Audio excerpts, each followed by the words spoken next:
Hey there, welcome back to the virtual table. Okay, so I saw somebody made the comment that I should go back to the physical copy. Totally appreciate and understand that. I can crank out the videos so much quicker this way. And I don't know why some of you like the physical copy. The the camera is like this half the time. I know because I'm the one behind it, right? It's like this half the time. And or you're reading text like this at an angle. Now I can like center everything and it looks beautiful and the miniatures are painted. I don't know, but I get it. You know, the physical copy, it's nice. All right, so we got Mr. Blade. Gonna put him there. We got the witch. I'm gonna treat her like we treated the Jagira in our last one. We'll put her over here. The cur and the warden. Actually, we're gonna put the cur here and the warden over by the witch. Okay, so some strategies here. First off, these are never fun, but they're not as damaging as you might initially think. They're just hindrances. The worst ones are the ones that make you drop your armor or drop your weapon. And in fact, the one that made you drop your armor, it appeared right at the time when I needed my armor the most, and so it was very annoying. Um, and remember, you can't shuffle this unless you separate your cards. So that's the first piece. The second piece is in stage 3, which happens after 4 dice are gone. So 1, 2, 3, 4, 5, 6 dice. After 4 of them are gone, we go to stage 3. 2 of the cards in stage 3 is every hero loses 1 hit point for every 2 of these or every one of these they have with them. And so it's like insta death. And so the one thing was Andrew. I can't remember the name of his character. It was the Harbinger. The Harbinger had the ability to look at the deck and move a card. And if it was not for that, we would have died. So we don't have the Harbinger. We don't have Andrew with us this time. So we're gonna have to be a little smarter. And I think what that means is we do like we did last time. We whittle him down, and we're not in a hurry to just destroy dice. And then we take advantage of stage 1 for as long as possible. And then we bam, bam, bam, bam, kill a bunch of dice to get to stage 3 as quickly as we can. He does draw black cards, which is never good. However,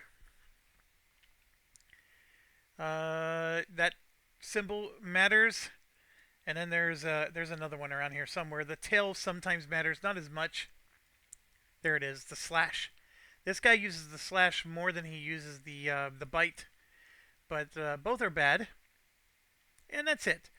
He does this transfix thing, which makes whatever Oathsworn has the least amount of hallucination cards, they draw one. And if there's a tie, then you choose the one that's furthest away from him. And then you resolve those effects immediately. And yeah, if there was ever no cards, we would do other stuff.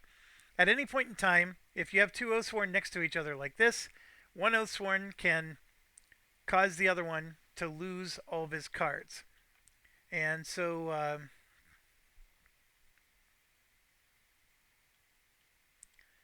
don't remember where the effect of that is.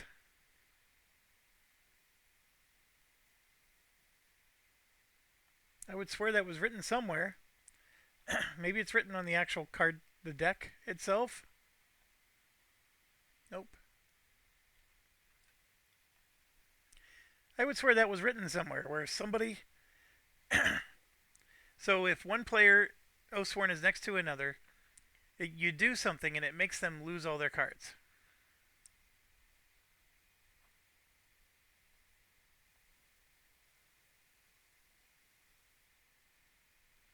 There's no cards in the deck. Alright. I do need to pause, so maybe I'll use this to go look at my physical copy of the game. Maybe they changed the text on that one. Okay, so I was correct. I do have the second edition of the game.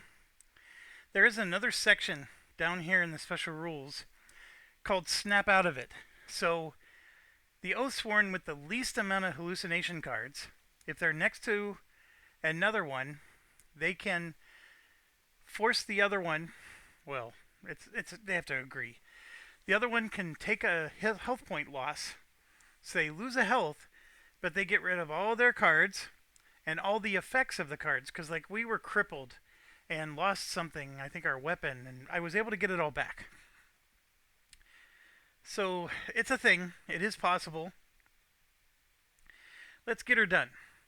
So we do our regen.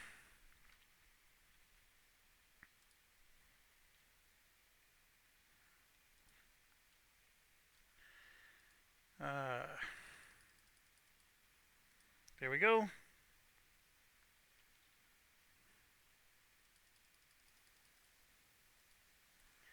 Alright, look at this. He's already down to 4 health. We're in trouble. So much trouble. Um, the only good thing about this is he doesn't have minions. It's just us versus him.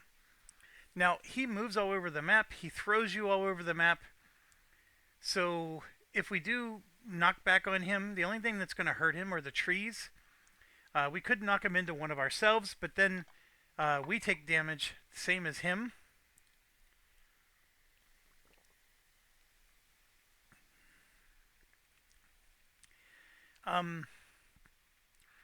This thing is about just punching him as hard as possible. He was all the way down here in our game.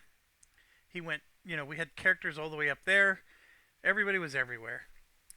So we just want to punch this guy as hard as possible. And he's a million miles away.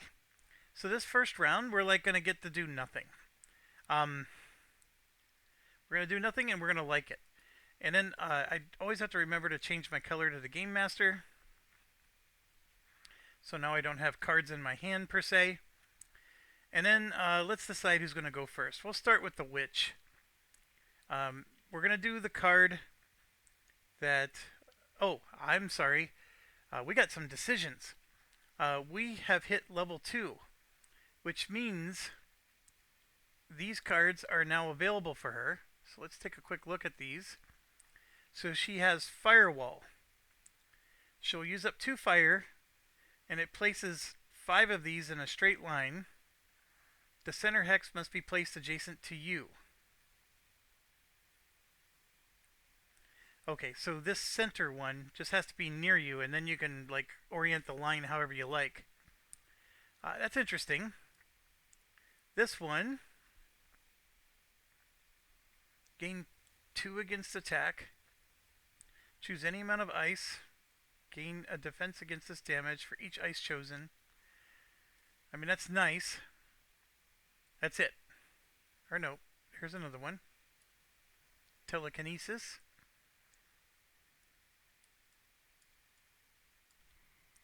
Select a character within range 4 and draw 2 yellows. Knock back the target in a straight line in any direction, a distance equal to the total shown. Or, it's just nice because it's a range 4 attack for 3. I think sometimes the text, you just got to ignore the text and you use the bonus.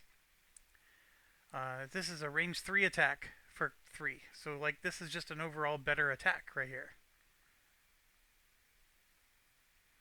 Okay, so she's also allowed to bring in fire and ice stuff.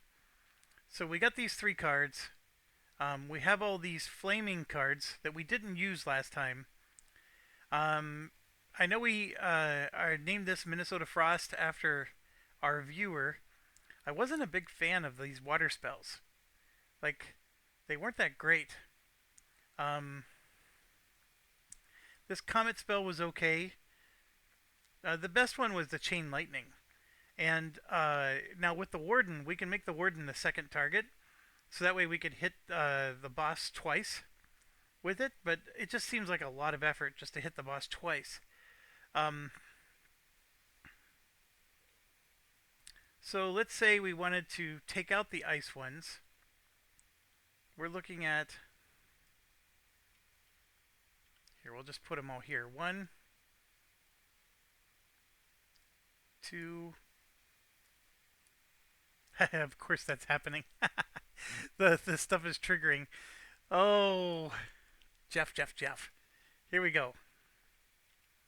1, 2, 3, and 4. Yeah, those are the 3 starter cards. So here's the new ones. And I would call this like a starter type. This one here.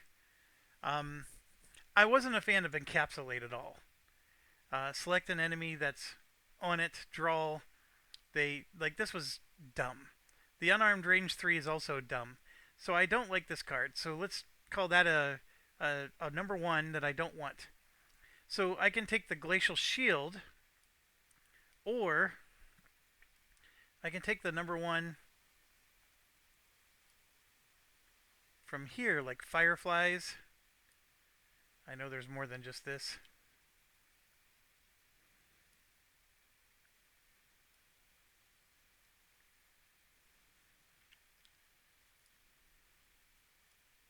There we go. Fireball, Fireflies, Flaming Whip. The Flaming Whip looks awesome. Empowered times 5, range 3, then move the target 2 in any direction. This is probably one of the best fire ones. This one is a good AoE. It's okay. If you're going up against the boss and you actually hit all these targets, you're going to get a bunch of extra damage against the boss. So it's decent. The Firefly is, you're banking on blanks, which it's a nice way to get rid of the blanks. And then the Fireball, of course, is always good, because when you play those 3, it actually puts a 7 area Fireball into the hex. And then, see, you place the 7 hex template on that hex. So we attack once, apply to all characters under the template, and then that template stays. So anybody who's on that template at the end of their turn, they all take 1 more health damage. I don't know, does the template go away? It doesn't sort of explain that part. I can check the rules and see if there's something in there about that. The Fireball, I don't know if that's necessarily covered. So we got cone attacks covered. Oh, there's a Consumed. I'm not looking forward to that one. Caged, chain attacks. Yeah, here we go. Area of effect.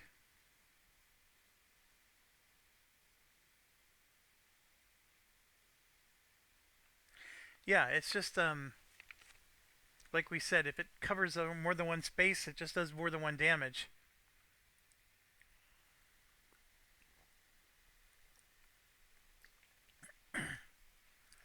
Maybe it's under.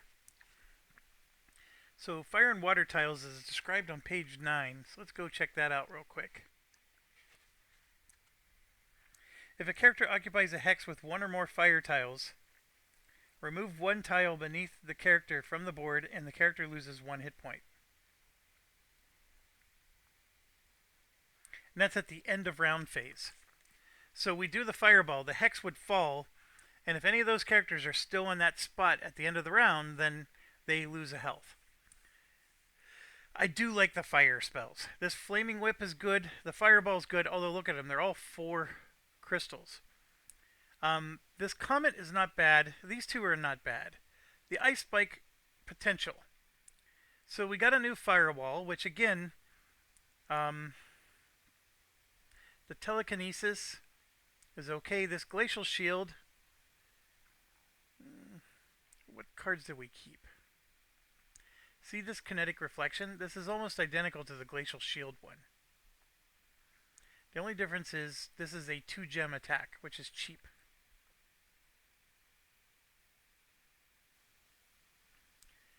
And it's a level 2 item.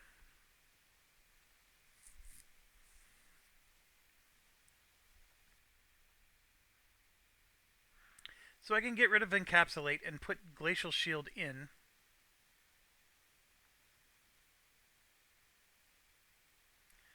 I can put telekinesis in and get rid of kinetic reflection. I mean, it's a range 2 attack. The only nice thing is this is a 2 gem attack, and now that's a 3 gem attack. So I'm getting rid of one of my cheaper attack options. This is also a 2 gem attack, so I guess I don't really care for this reaction here. So that's why I'm like, yeah, let's get rid of the kinetic.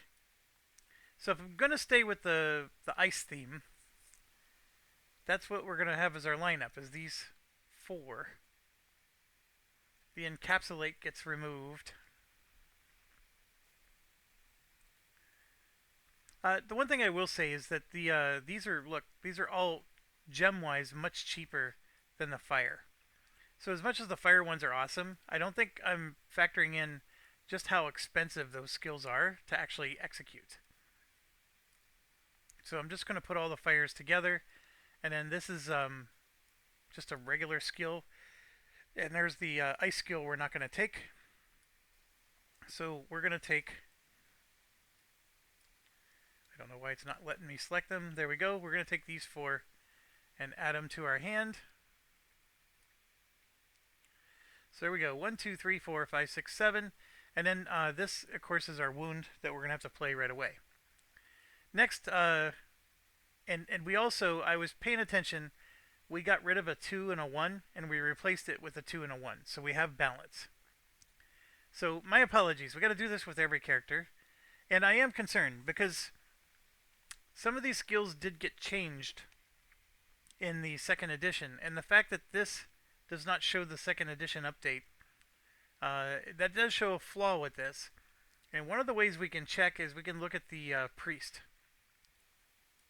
So his cards, there's one in here that heals people, and that got nerfed big time.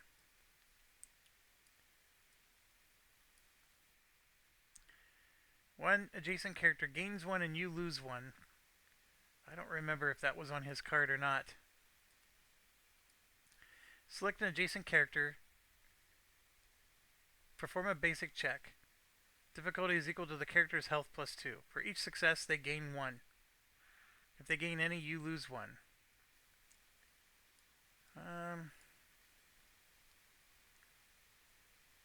For each success, they gain 1.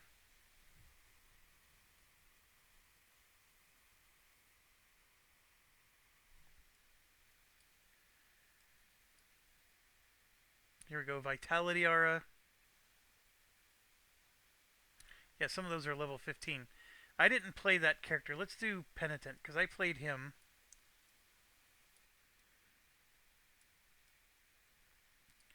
All I know is they nerfed the healing. So, let's see.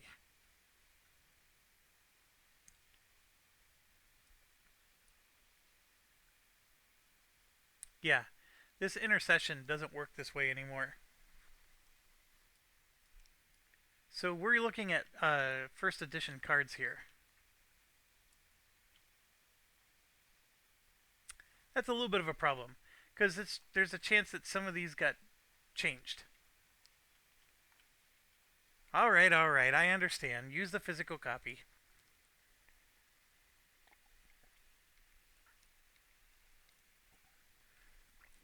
I sure wish I was smart enough to know how to upload my own assets to this, because I would fix all this, because I like using this that much more. Alright, so the level 2 cards are the ones that he unlocked, so we'll put those down here. And we got the weapon throw, which has the keyword thrown on it. Remember the daggers for the cur. We thought that that was a thrown because throw was up here in the word, but it didn't actually have the keyword thrown. And if you're in Viper form, you move 2.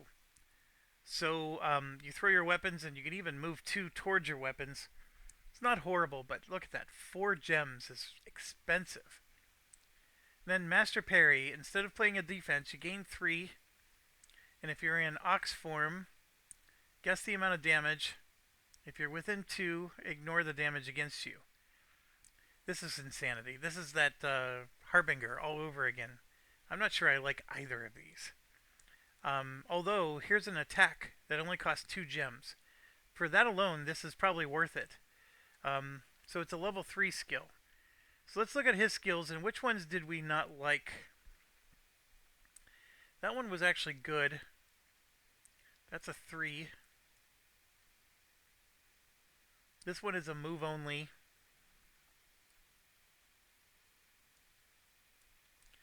Whereas this one, you throw your weapons and you move 2. It costs 4. It's that cost that's killing me. Where's the other level 3? Cleaving Slide. Yeah, see, this is a really good one. You move 2 and then charge 4. I mean, that's 6 movement points right there.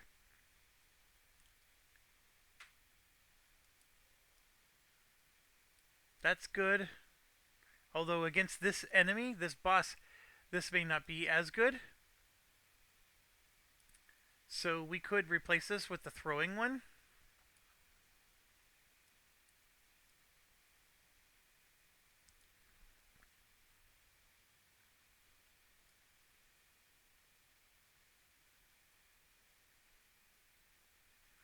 See, move 3 in a straight line. Knock back 1.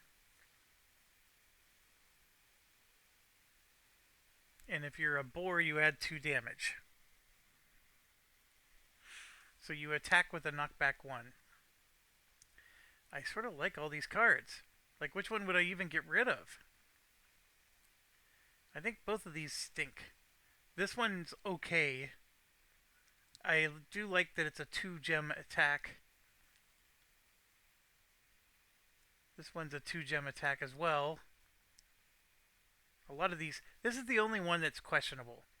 Because there's no actual attack on this one, so this is a move-only card. And the problem is the other one costs 4 gems. And look, there's already 1, 2, 3, 4 gem cards on here.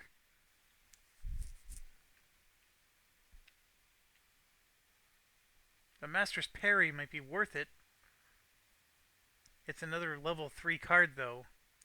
And I'm getting rid of a level 1 card, which means it's going to be harder to battle flow my stuff when you have an imbalance of cards. We do have this, which can always let us battle flow a card, but it's only 1 card, not the whole stack. And if I got rid of that, I would only have 1 of these. This is the only level 1 card I have, which this is an expensive one. You know what? I'm going to just stay with my original deck. Alright, so now we go to the Cur. His level 2 cards. He got Blind.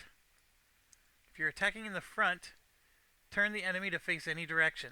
Attack. On a critical hit, treat the enemy as having 1 less shield, and you gain lethality. I like that one. Dodge. Instead of playing a defense, gain 2. And guess the amount of damage. If you're within 1, ignore the damage. I don't like those guessing cards. So we have this one, which is a 2, and this one, which is a... So they're both 2s. Concealment. You cannot be the primary target. Before you attack the enemy in the rear, gain a redraw and a lethality. Not horrible. It's a free card thing, so when you do another attack, you just play that for free. What's the other one? Low Blow. Kick them where it hurts, forcing them to redraw any 2 cards, gain a lethality for each blank. I don't care for that one, so we're going to go ahead and replace that with the Blind. And then was there any card in here I just didn't like? So this Throwing Daggers. Remember, we thought that this actually threw the daggers, but see the word thrown is not written there.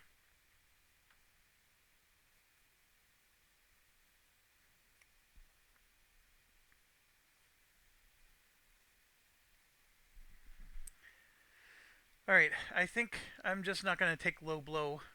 Or, I'm sorry, Dodge. I don't like the guessing thing at all. Alright, moving to the Warden. Last one. he gained as one attack one adjacent friendly character, may battle flow one card. It's not horrible. And at any time, give a friendly character within range 3 a shield. That can be very handy. So we got a 2 and a 1. I remember this guy having a lot of cards that did not attack. So this one we definitely want to keep. Here's one of the ones. I actually like the guard. Claim ground. I definitely don't like this one. So we're going to go ahead and get rid of that and replace it with the as one. That was a nice upgrade. And then where's the other two? Chain drag. Yeah, this is a goofy one as well. I really like the stand fast instead of the chain drag. This one, you have to select somebody adjacent, draw, and then you knock back that character, and then you move next to them. Or for 2 crystals, it's just a regular attack. Whereas now, it's 3 crystals for a regular attack. Or we can, for 1 crystal, give a defense to somebody. I guess the 3 crystals instead of 2 is not a good upgrade. Like, you could just use this just for the regular attack. Nope, I'm going to go with it. So we upgraded him, and we left the others alone. Okay, I'm sorry that took a while, but that's where the analysis really comes into the game. And let's kill some hallucination, some power mushroom bull-looking thing. Alright, so I wanted to start with the witch. I think I'm still going to start with the witch. And so the first thing the witch has to do is she has to play her injury. So it costs 0 gems. It goes into the 3 spot. And it's a must play. If you do not have any 2 ability cards in your hand, lose 1 health. So she does have them in her hand. She has the ice spike and the... I should probably start rearranging these so I'm not guessing so much. There's the other one. Telekinesis. So those are the 2. And yeah, I think there's a real good chance she'll keep those in her hand. She needs to always keep one in her hand. The only reason she wouldn't is when she gets attacked, we play these defense values here. So I got to be careful. So she's going to start off with Elemental Suffusion. And we're going to put a ice, or it's a water. I keep saying ice. We're going to put a water on the board. And I believe it's within range 3. And that's only if there was none on the board. So 1, 2, 3, we're going to put one right there.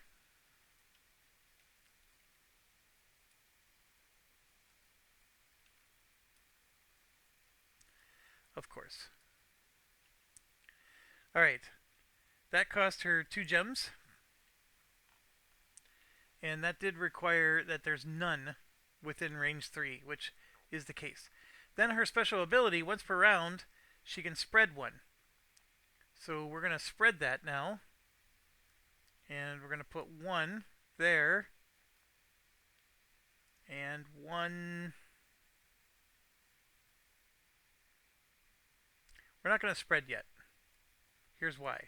We're going to move 1, 2, 3, 4 towards him. So we used up all of our gems. I don't think there's any other move cards I have. And now we're going to spread it. So we can put 1 here and 1 there. So she has them near her. So she's got her 3 ice. She's ready. She's in range 5 of him. He might end up moving before it's all said and done, but that's all she can do. And that's what a lot of these are going to be like. So for lack of originality, we're just going to move right along to him. Now we got this charging boar, move 3 in a straight line, and then attack and knock back. So the blade is 1, 2, 3, 4, 5, 6 spaces away from being able to attack. So he would have to move 1, 2, 3 just to be able to play the charging boar. we'll do that. And then the charging boar costs 4. And it moves 3 in a straight line. And then if you move adjacent to an enemy that you are facing, you must stop moving. Then he can attack knockback 1. It only takes place if this card causes you to move at least 1 hex. And then if he's in boar form, he adds 2 damage, which he will be able to do. So he's on the right-hand side of him, which is the precious die we want to destroy. A knockback against him is not really going to help us much, so that's not as important. We do get to see the top card. So he's going to give us a hallucination. Target the Oathsworn with the least amount, and then select the closest. He's going to attack with that slash. Range 6. And it's a target chain range 2, which means he's going to hit more than one target.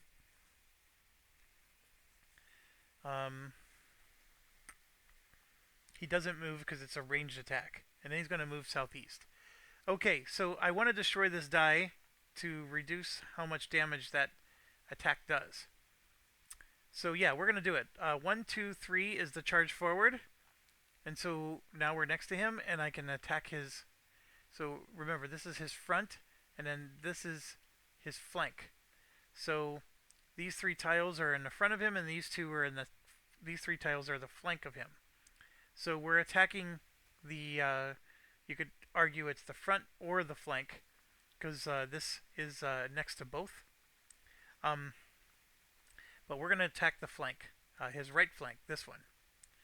And so the boar card does cost 4, and so in order to pay for that, we're going to pay our 2 gem token, and that makes it up to 5, and I'm just going to reduce him down to 1.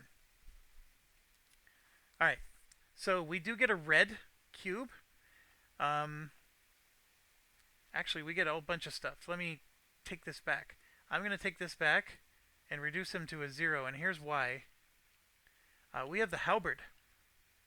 The halberd can hit from 1 space away. So we charge like a boar, and then we're going to attack from 1 space away.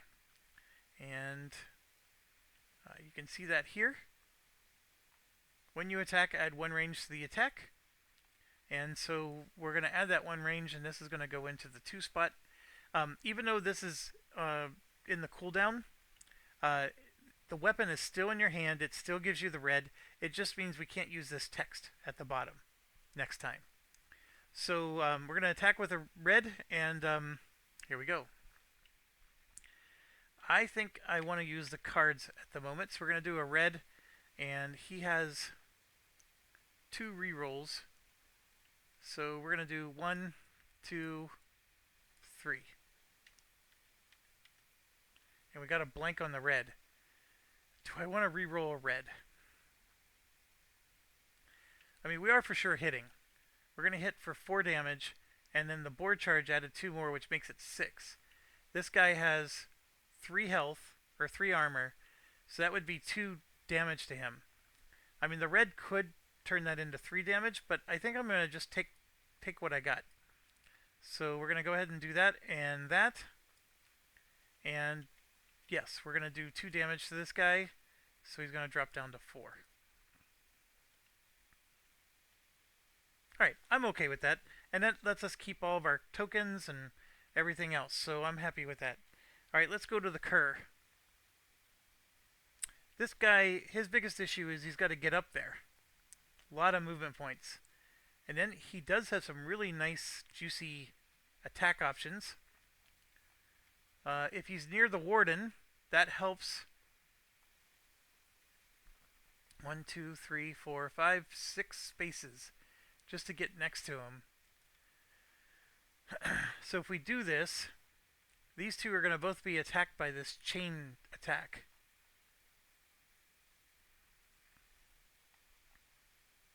Or I can, like if I stay way back, if I'm more than 2 spaces away from him, then the chain attack is going to hit him and nobody else, because he's the closest. So that would be a move of 3 spaces. I mean, 3 spaces is still a healthy number of these gone. And then if I have a right here, the unarmed range attack, that costs 3 more. And that's a range 3 attack. 2 different enemies. Gain lethality if any loses a health. So am I within 3 though? 1, 2, 3. Nope, I'm 4 spaces away. So I can't do that. Dang it. I was hoping I could pull that off and stay far enough away. Not the case. So if I ended here, I mean I could... Nope, the tree's in the way. I was going to say I could move 1 space closer that way.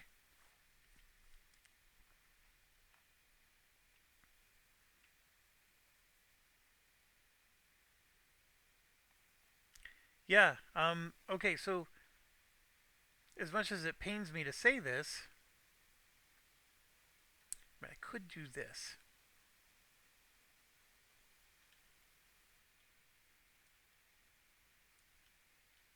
See, if I'm within 2 spaces of him, then the chain attack hits both.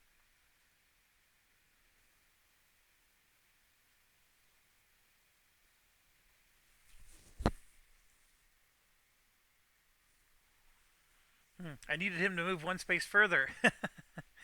I was being cheap with my points.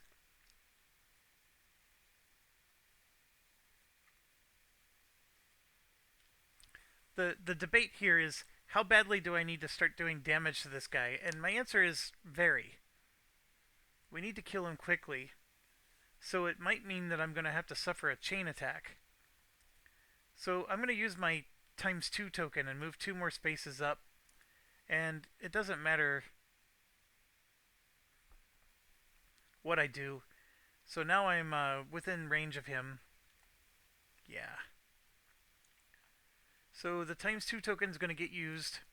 And I am going to use the throwing dagger. There aren't 2 different enemies. There's only 1. I still argue I could target 2 different spaces on him, but that's not 2 different enemies.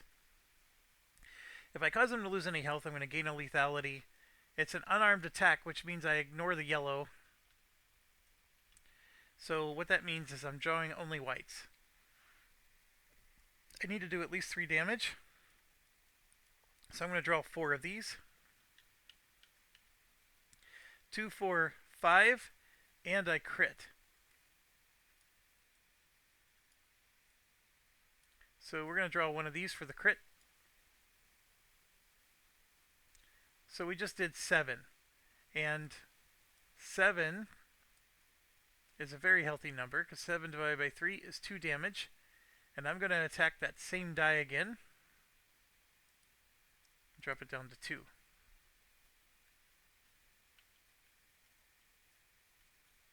And that means we gain a lethality.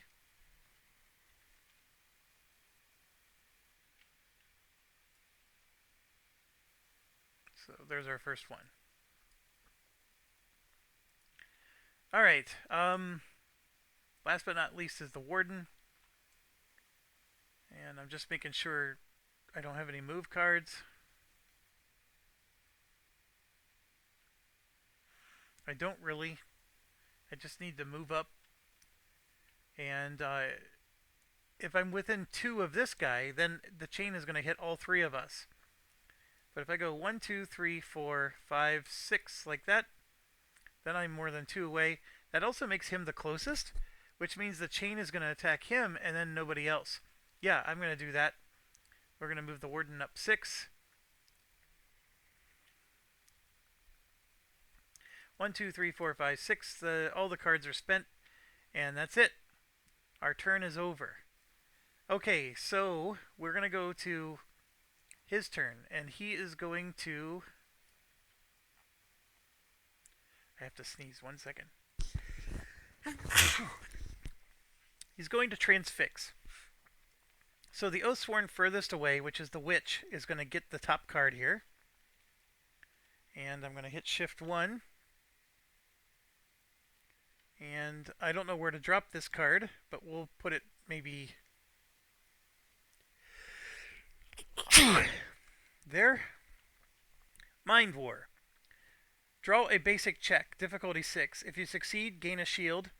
If you fail, lose 1 health. That's horrible. Difficulty 6, basic check.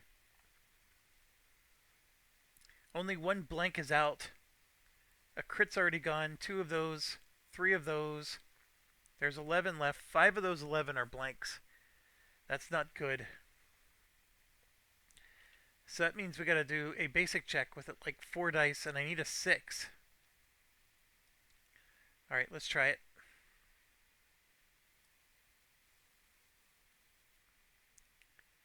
Oh, one of them went into here. There it is. 2, 4, 5, 6, and then I crit twice. That was a fabulous roll. A very lucky roll. But we will take it. And one of the things I learned is I could just clone a token.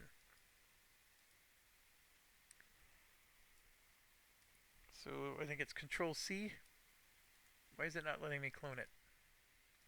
There we go. There we go. Now she has 3 of them.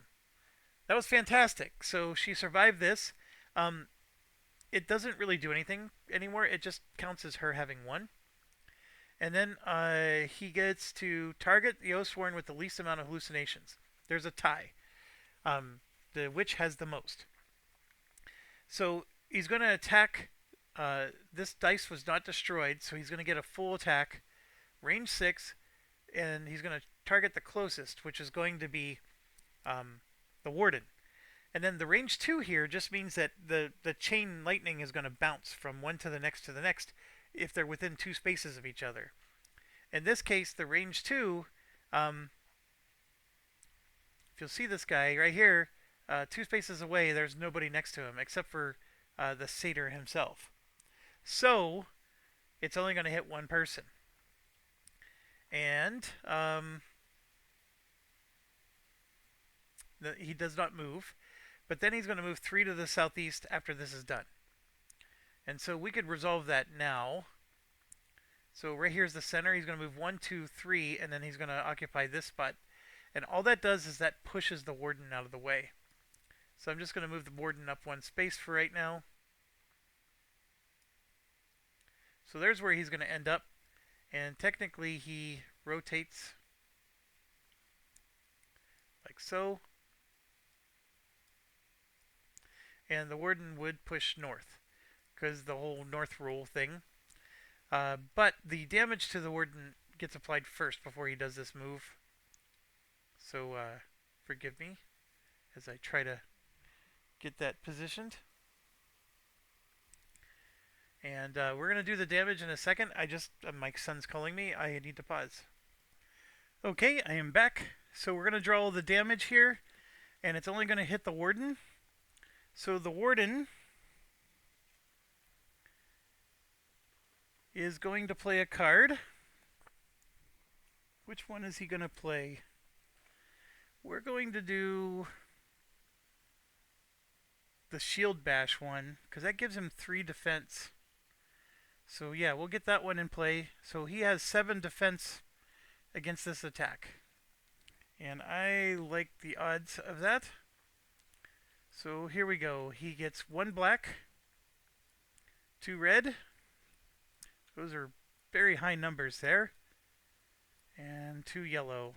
So the yellows are good misses. Everything else was horrible. So 3, 6, 8 damage. And we said he had 7, so that means he does take 1 health loss. Oh, that's the wrong guy. He's already down to 4. Now, I could play both of these defense tokens, which then would mean he doesn't lose any, because that would put him up to 9. And then right here, at any time, see, he doesn't have any extra. He could have given somebody, including himself, a defense token. And then right here, before damage is drawn, you may defend. After a stage card is drawn, you can force them to focus on you. Like, none of these are helping. I'm going to do it. Every health counts. So I'm going to just play both of these and keep him at 4 health. The fact that he was already at 4 before this started It just really stinks. Um, Not much to say there beyond that. But the good news is we survived. So we're at the end, and it's time for us to murder, death, kill. So he is next to the warden. He's also next to the witch. And remember, his right is the precious die that we want to destroy. Because look at this next one. See, there's that slashing mark again. So if we destroy that die, that gets rid of the black card. And had he not had this black card, we actually would have survived without having to spend all those defense tokens.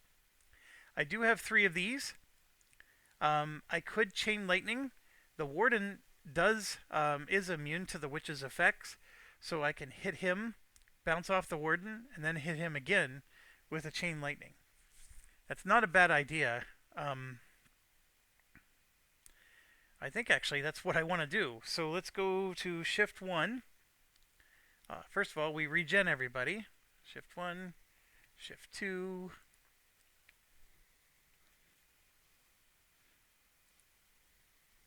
And then 4. So let's start with the witch again. So once per round, we can expand. And we do. We want to expand 2 before we spend them. So we're going to make this one expand. And we're going to put an ice there. And another ice there. So that makes it harder for him to come and zap her. And then let's see what she's going to do. The chain lightning is definitely attractive. We will be able to hit him twice. Otherwise, we're looking at an ice spike might not be bad either. We hit him twice with this one as well. But not the same as this. This was actually going to hit him twice damage-wise. So we're going to do this. Actually, if we do it, it causes this card to battle flow. The injury card, which we don't necessarily want that injury card to battle flow so easily. You know what? We got to do the damage, folks. So we're going to do that. So chain lightning, it's going to cost 3 ice. And then we're going to be able to do... yeah, let's do that. So we're going to spend this ice for 1, 2... and this one for 3. We're going to keep the ice between her and him. Okay, we're going to hit him. Then he gets immune. And then hit him a second time. She has a red die. So she gets to draw a red. And then we're going to draw at least 1, 2, 3 of these. And I am worried about all the blanks. We do have some redraws. But yeah, that's what we're going to do. And we did fantastic. So first off, we did 3 damage here, and we have 2 crits. So I am going to roll the dice for the crits. The fact that there's still half of these cards are blanks means we're not going to want to draw those cards anymore. But here's our 2 crits. And look, there was another crit. So that's 4 more. And that's 5. So I think because this did more damage, the crits actually go first. Because you're supposed to order these in the order of damage. So this one, for example, this is a crit with a 2 and a 1. And that's a crit with a 2. So this is actually 5 damage. That's actually 4. And then 3. And then this is how you line up your attack. So then this is the first hit. So all this damage hits the monster. Then the warden absorbs this one, which makes that go away. And then whenever we hit the monster the second time, this one goes away. But this damage stays. That's how this is supposed to work. So 2, 4, 5, 6, 7, 8, 9, 10, 11, 12 damage hits him the first time. And I don't think there's anything I have here that amps it up.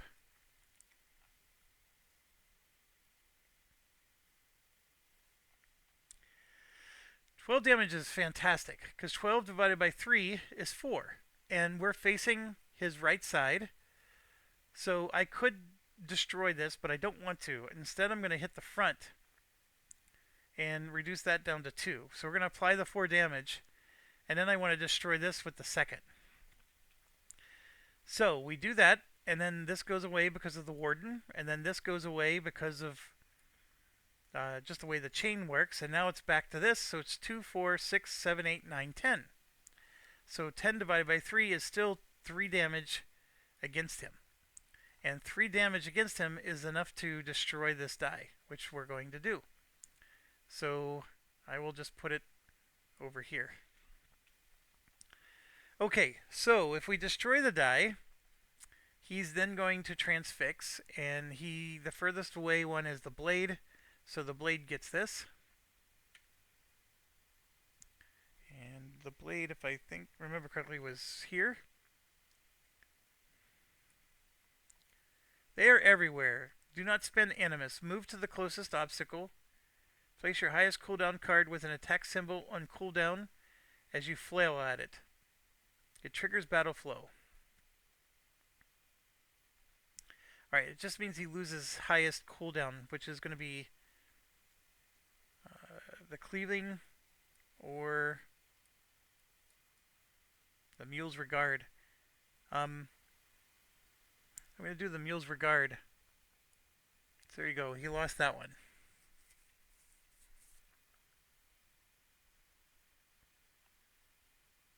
So yeah, I mean it's annoying, but these don't hurt you too much. But like I said, when you get to stage 3, it's devastating because the number of cards you have is you're losing health for it. And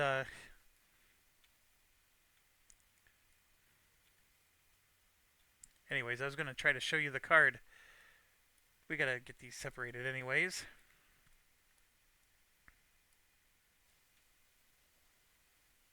So where is it? Reality collapse.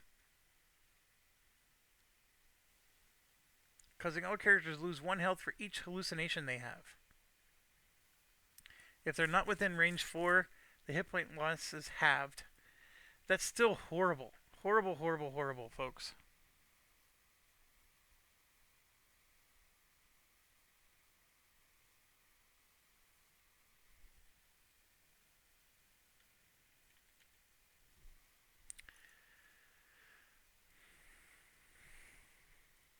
Sorry, I got a distraction here.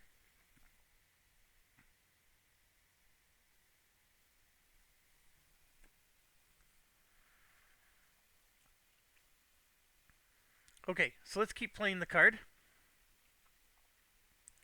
So, oh, this one I already did. Which one's the one we're doing? We're doing this one.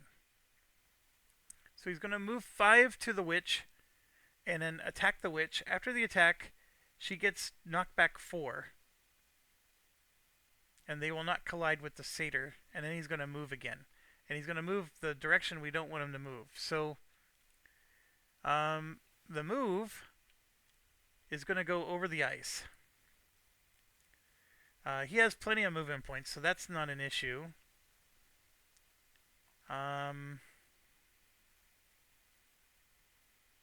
Yeah, the witch is getting attacked. So she needs to defend against it. And she does have, like, this comet is nice and juicy.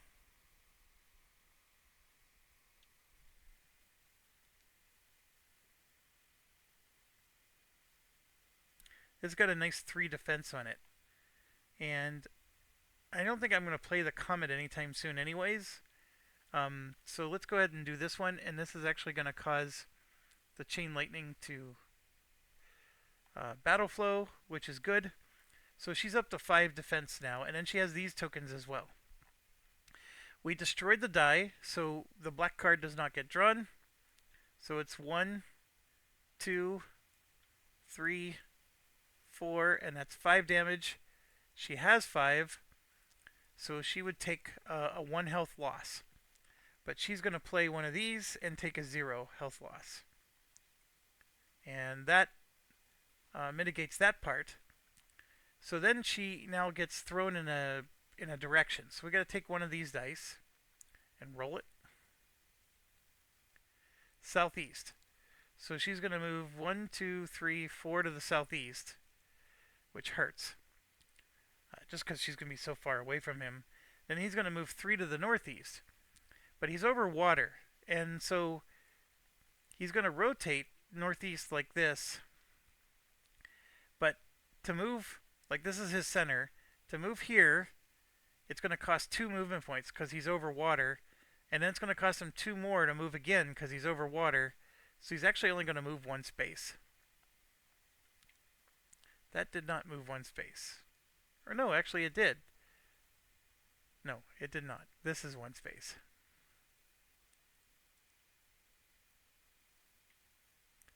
I wish it wouldn't pick him up so much. Just move him 1 space, please.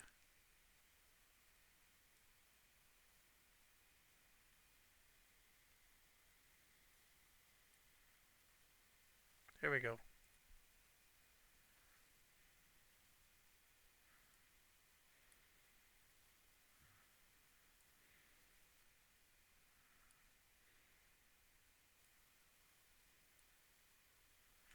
There we go. It's precarious, I know, but there he is. So she broke a die, and then of course it pushed her away and moved him. Her turn's not necessarily over. She still has. There's no way she has 6. She just did a chain lightning on this guy, which cost 3. She still has 3 left. She could battle flow a card for 1. Select a character within range 4, draw 2 yellow, and knock him back. I actually think we're going to do that one. We're going to do this, which is going to make the wound move forward. I did spend one of the 2s, but we have a 2 in our hand, so we should be fine. Now, range 4. 1, 2, 3. Oh no. He's more than 4 away. Crap. I thought I was going to be able to do this. I don't want to spend this. Alright, we can't do that yet. So we have to undo. That's going back. And that's going back. This goes back in our hand. I wanted to knock him back towards the other characters, or in a way that would cause him to take damage, but it didn't quite work. I could just move 3 spaces back up towards him. Oh, we get to see, because we're skilled fighters, we get to see the next card. So he's going to move 5 to his target and just do an attack with a knockback. And then he's going to move north. Well, I'm going to just spend 1 to battle flow this card.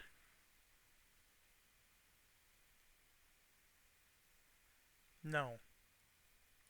I'm going to spend 2, and we're going to refresh our might decks. Because right now this is a ruined deck. So let's get it back to a usable position. And the red deck wasn't quite as ruined, but all of them get refreshed. And so that way we can draw white cards again. And then she has 1 crystal left, which we could save, or she could use it to move forward 1 space towards him.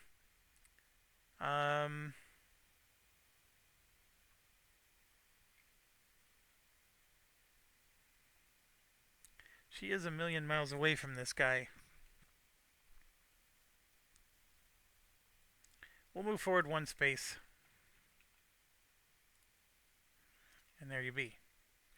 Okay, now, just a reminder, you don't have to completely take all of her actions. When you're single-handing 4 different players, I tend to think it through to completion. But it is possible she could have waited and see what somebody else did before she spent that last token. Alright, the blade is really far away. So I think we should start with the warden, because he's the closest, and take advantage of this before the guy moves away even more. The warden, once per round, can battle flow a card once. So we will do that. He's got a nice arcing strike.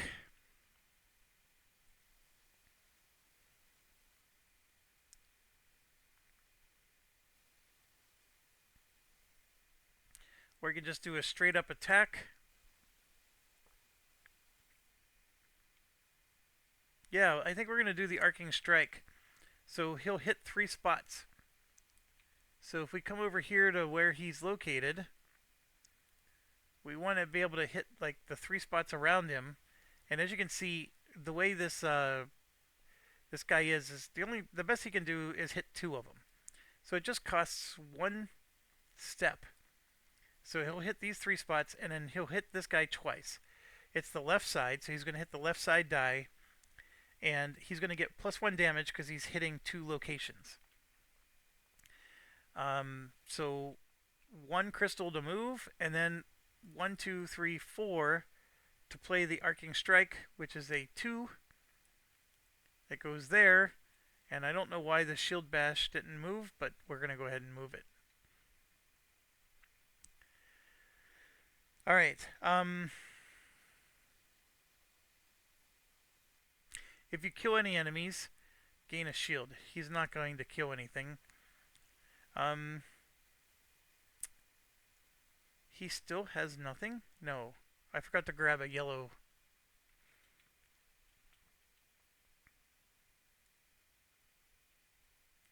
He has a yellow cube. And remember, we also have the range attack that we can do, but we're not doing that yet. So he's going to do this. He's going to get a +1 damage. Yeah. And he has a yellow. I don't think we have any empower. No. And he has no rerolls. So he's going to do a yellow and then 3 whites and hope for the best. And he drew 2 blanks, which, oh my gosh. This hurts so bad because this was an arc attack. So he completely whiffed. He will use this opportunity to take a redraw token. Hope that's not a redraw.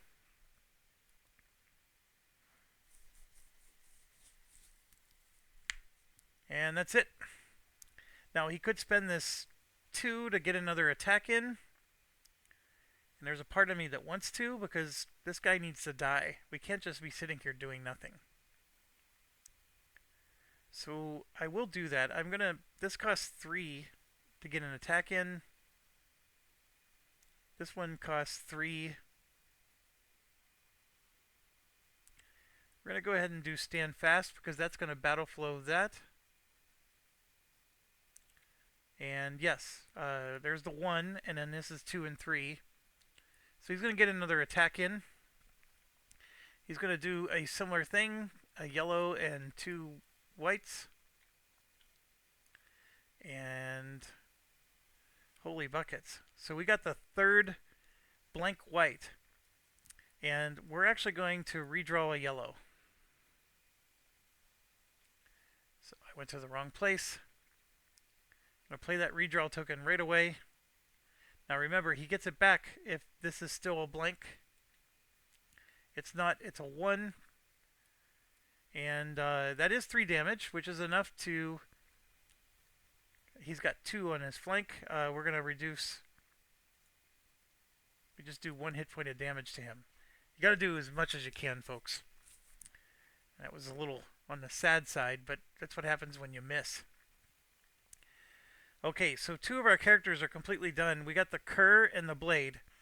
The cur can get right up his poop chute, and he's 3 spaces away from being able to do that, so let's go ahead and do that for 3. And then he has 5 more, and we want to do...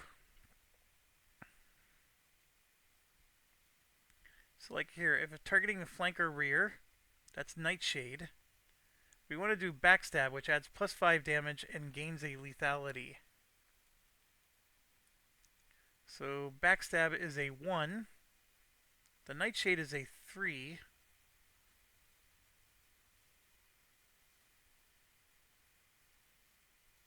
Right here, if it causes them to draw a Might card, they draw 1 less. The Backstab's going to cost 4. That's going to cost... I'm not going to be able to do both of these. So we'll do the Backstab. That costs 1, 2, 3, 4. And this gives us another lethality, and we're going to get plus 5 damage. Did I already grab the lethality? I think I did. So the key thing is plus 5 damage. And he has a yellow. So this one, I am really excited that 3 of the 6 are already gone. So I'm going to draw 1, and then 1, 2, 3, 4. And I actually drew a blank, but these ones all hit, which was fantastic. So 2, 4, 5, 6, and then we had a crit. 7, 8. 8 divided by 3 is still 2. So we did 2 hits from the rear. Oh, I'm sorry. That's 8 plus 5 is 13.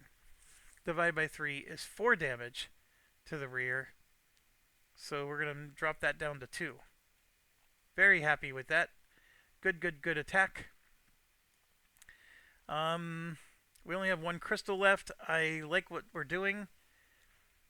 We're not going to kill this guy this round, so what we're doing is we're trying to get all these dice as low as possible. So that way, when we start getting near stage 3, we want to finish him off as fast as possible. And then last but not least, we have the blade, who's a million miles away. However, I'm going to do a charge. So if I move 2 spaces and then charge 4 more, I can maybe charge right through this guy somehow. I do have to worry there's trees everywhere. But let's see what we got. He also has the backflip somersault thing. Move exactly 2 in a straight line. If you did not stop due to a hex, you may then charge 4 through 4. Attack once and apply to all targets. Now it doesn't say that the charge has to be in the same line as the 2. So I'm going to do exactly that. So 1, 2, 3, 4. Play that there, which should have caused that to battle flow. So move 2 in a straight line. If I did not have to stop, I then may then charge through 4.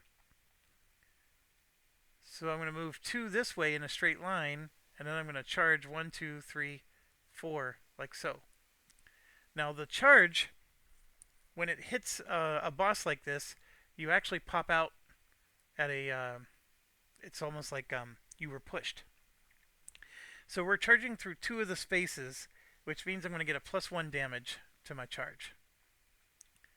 And the charge doesn't get any extra damage or anything. Gain a redraw on the attack if you were in the bore.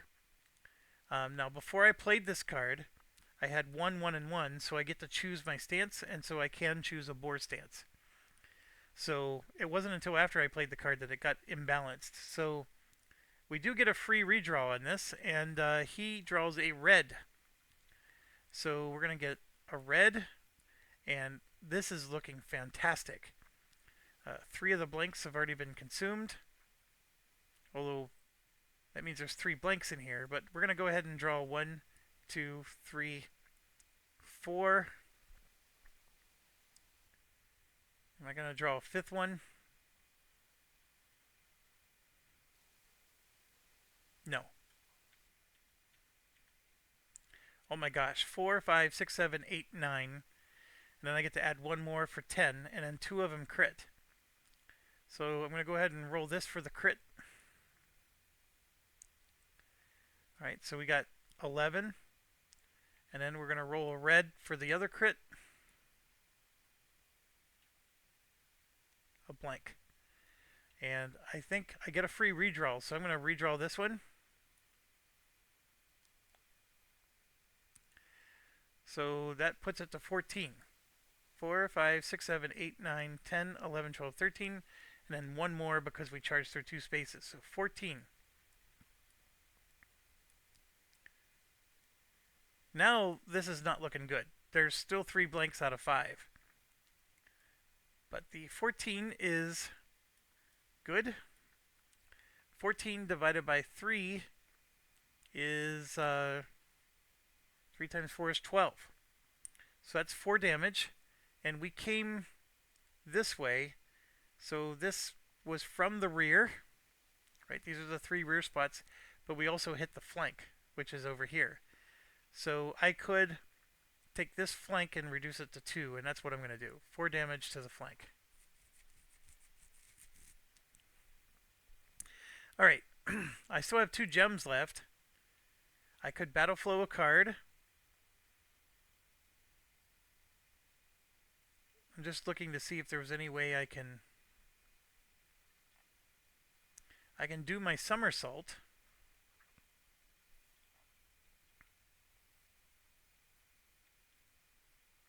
Which would put me here. And then I'd be hitting his right side, the flank.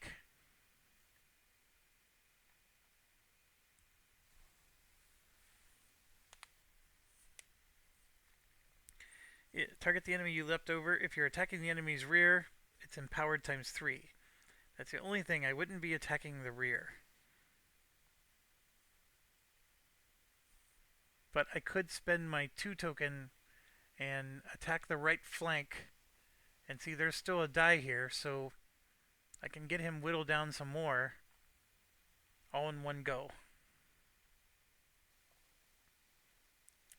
Well, yeah, let's do it. Because that's going to cause these 2 to battle flow. I'm going to spend the 2 token and 1 gem to do that. And so we're not attacking the rear. So he's going to somersault to here. The rear locations are here, here, and here. I mean, technically, I'm attacking the flank or the rear. But I don't want to destroy the die. So I'm okay with attacking the flank. So again, it's a red. And now I'm concerned, because 3 of those 5 are blank. So I'm just going to roll 3 dice with that red draw. And of course I rolled 2 blank. And then the red itself is a 2. So I'm going to do a redraw. Let's do 1. And let's roll this guy. There we go. So that's 3 damage, 5 damage. 5 damage divided by 3 is just 1. Yeah, that somersault didn't do that much. But 1's better than none. That's how I'm going to put it. And I am going to battle flow 1 card for the last gem. And we're just going to take this one and battle flow it to there, which would cause this to go here. No, I'm sorry. That's not how that works.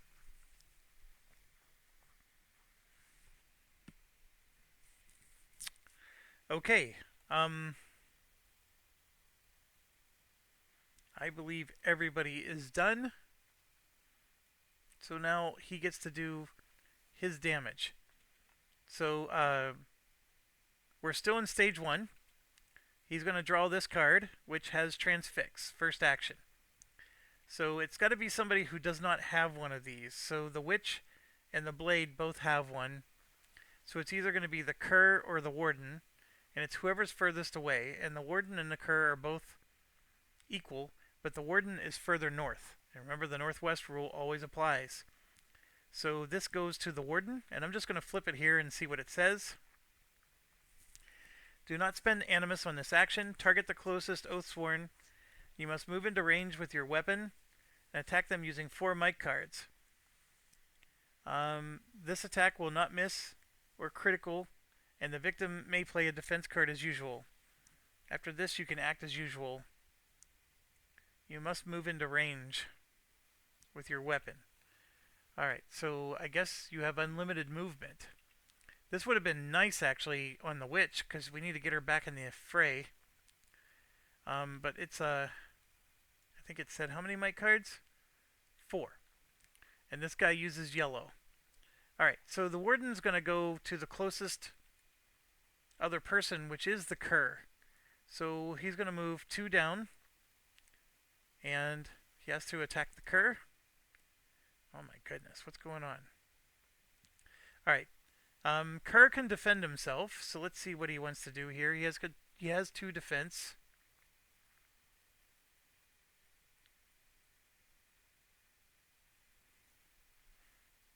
It'd be funny, we could do the smoke bomb.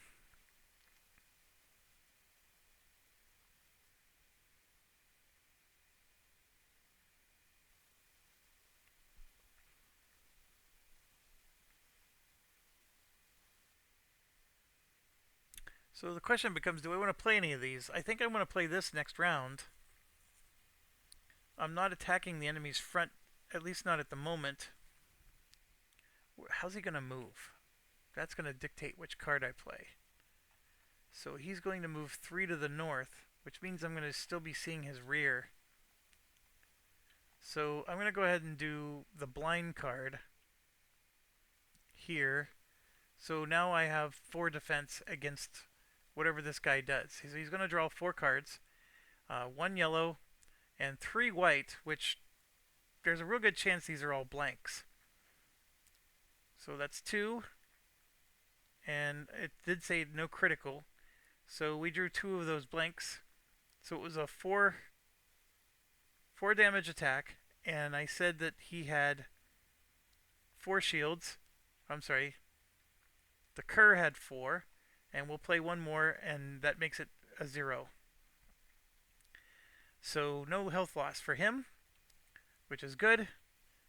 And then we keep going. Move 5 to its target, and it's going to attack with the slash. The slash die is exposed. Knock back 3, and then move 3 north. So his target is going to be the Warden, because that's the northernmost adjacent Oathsworn. And he doesn't have to move, so he's just going to attack him. And it's going to be 2 red and 2 yellow. So the Warden is going to play a defense card, I think.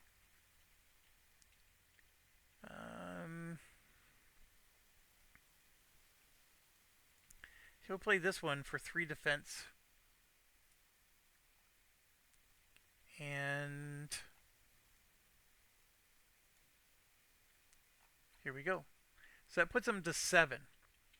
So 2 red and 2 yellow. Oh my gosh. No damage at all. And then this thing's going to move 3 to the north. So he's going to rotate. And then his center is right here. 1, 2, 3. This tree is going to get destroyed. And he's going to be right there. Million miles away from the witch. But that's how it crumbles. Alright, and then his turn's over. So we survived. Our health is looking good. Yeah, so I'm going to pause, go get a drink, and then we're going to start our next round. Actually, before I do that, let's do the regens here.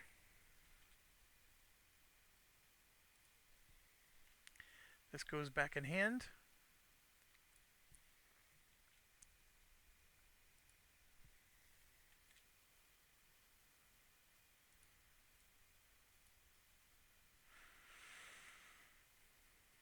And then this goes back in hand. Alright, now I'm going to pause, and then we'll come back. Okay, we are back, and we are ready for some vengeance. Some folks are running out of cards, so I got to start thinking about the cycle flow. He ran all the way to the north, and so what I could do is I could go up behind him, snap one of his dice, and that's going to make him move in some direction. I don't know where, but somewhere. This tree is technically destroyed. I'm keeping it on the mat because whenever you hit this cleanup thing, it automatically cleans up all the stuff. The witch is like a million miles away. So what I need this guy to do is I need him to like bounce and then turn around and come back towards us. The worst direction he can move is west. But if we can get him south or east, actually we get to see. So let's see what he does. He is going to... He's going to move northeast. He's actually going to move to his target and then move northeast afterwards. So it's another hurl. I thought he just did one. Yeah, he did. So he would move. So, like, if the thief came up, he would just turn around, attack the thief, and then northeast would mean he's going to move uh, here, and then bounce like a mirror to here, and then to here. And so he'll be up in the top corner. So, as far away from us as possible. that's the uh, that's the problem with this guy is he moves away, and then, like, you're trying to hit him, but you're not close enough to get any hits in. And the blade, unfortunately, has ice in his way, or water. But if she can consume this water, then that opens up the room for the blade to come through without having to spend movement points. So that's our dilemma, is he's just far away. Now, like I said, the cur is only 1, 2, 3 spaces away, and he for sure can backstab this guy. And you could see here, whoops, the cur is over here.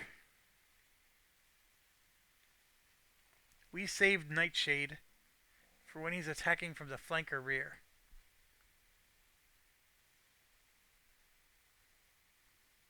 We actually have a couple tricks up our sleeve. We can also smoke bomb and force him to go after another target.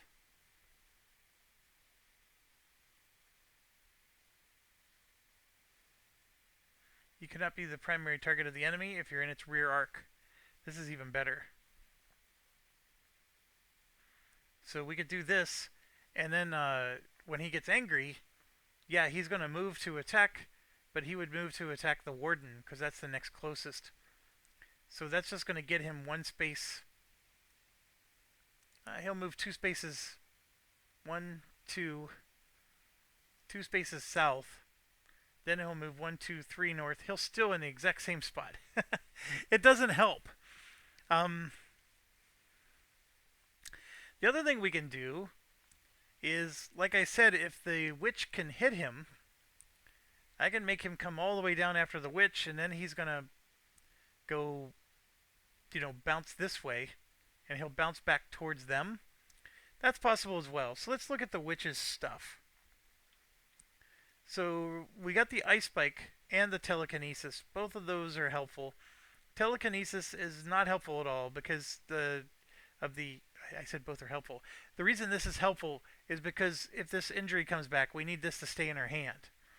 But the actual text itself, a knockback is not helpful at all. This tree does not exist anymore. So these trees are the only ones that would even damage the thing. But the ice spike hits 3 straight line. We could hit it with the ice spike. There is a range 3 attack as well. Her staff does not add extra range. This staff did. So if she had this equipped, she would add 2 range to her attack. This is where we really need that range. So we got range 3, range 4, range 3. So telekinesis would help with a range 4 attack. So let's see how many spaces we are. 1, 2, 3, 4, 5, 6. We are 7 spaces away. So if I want to do that range 4 attack, I gotta move 1, 2, 3 towards him. And then that lets him hit her pretty easily.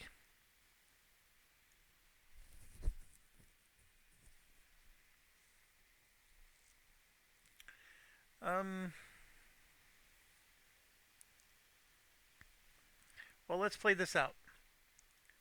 So if I do the move 3 spaces, I'm also going to use my special ability to put 2 more ice on the board. And we're going to put 1 there. And 1 there. Because it has to expand 2 spaces adjacent.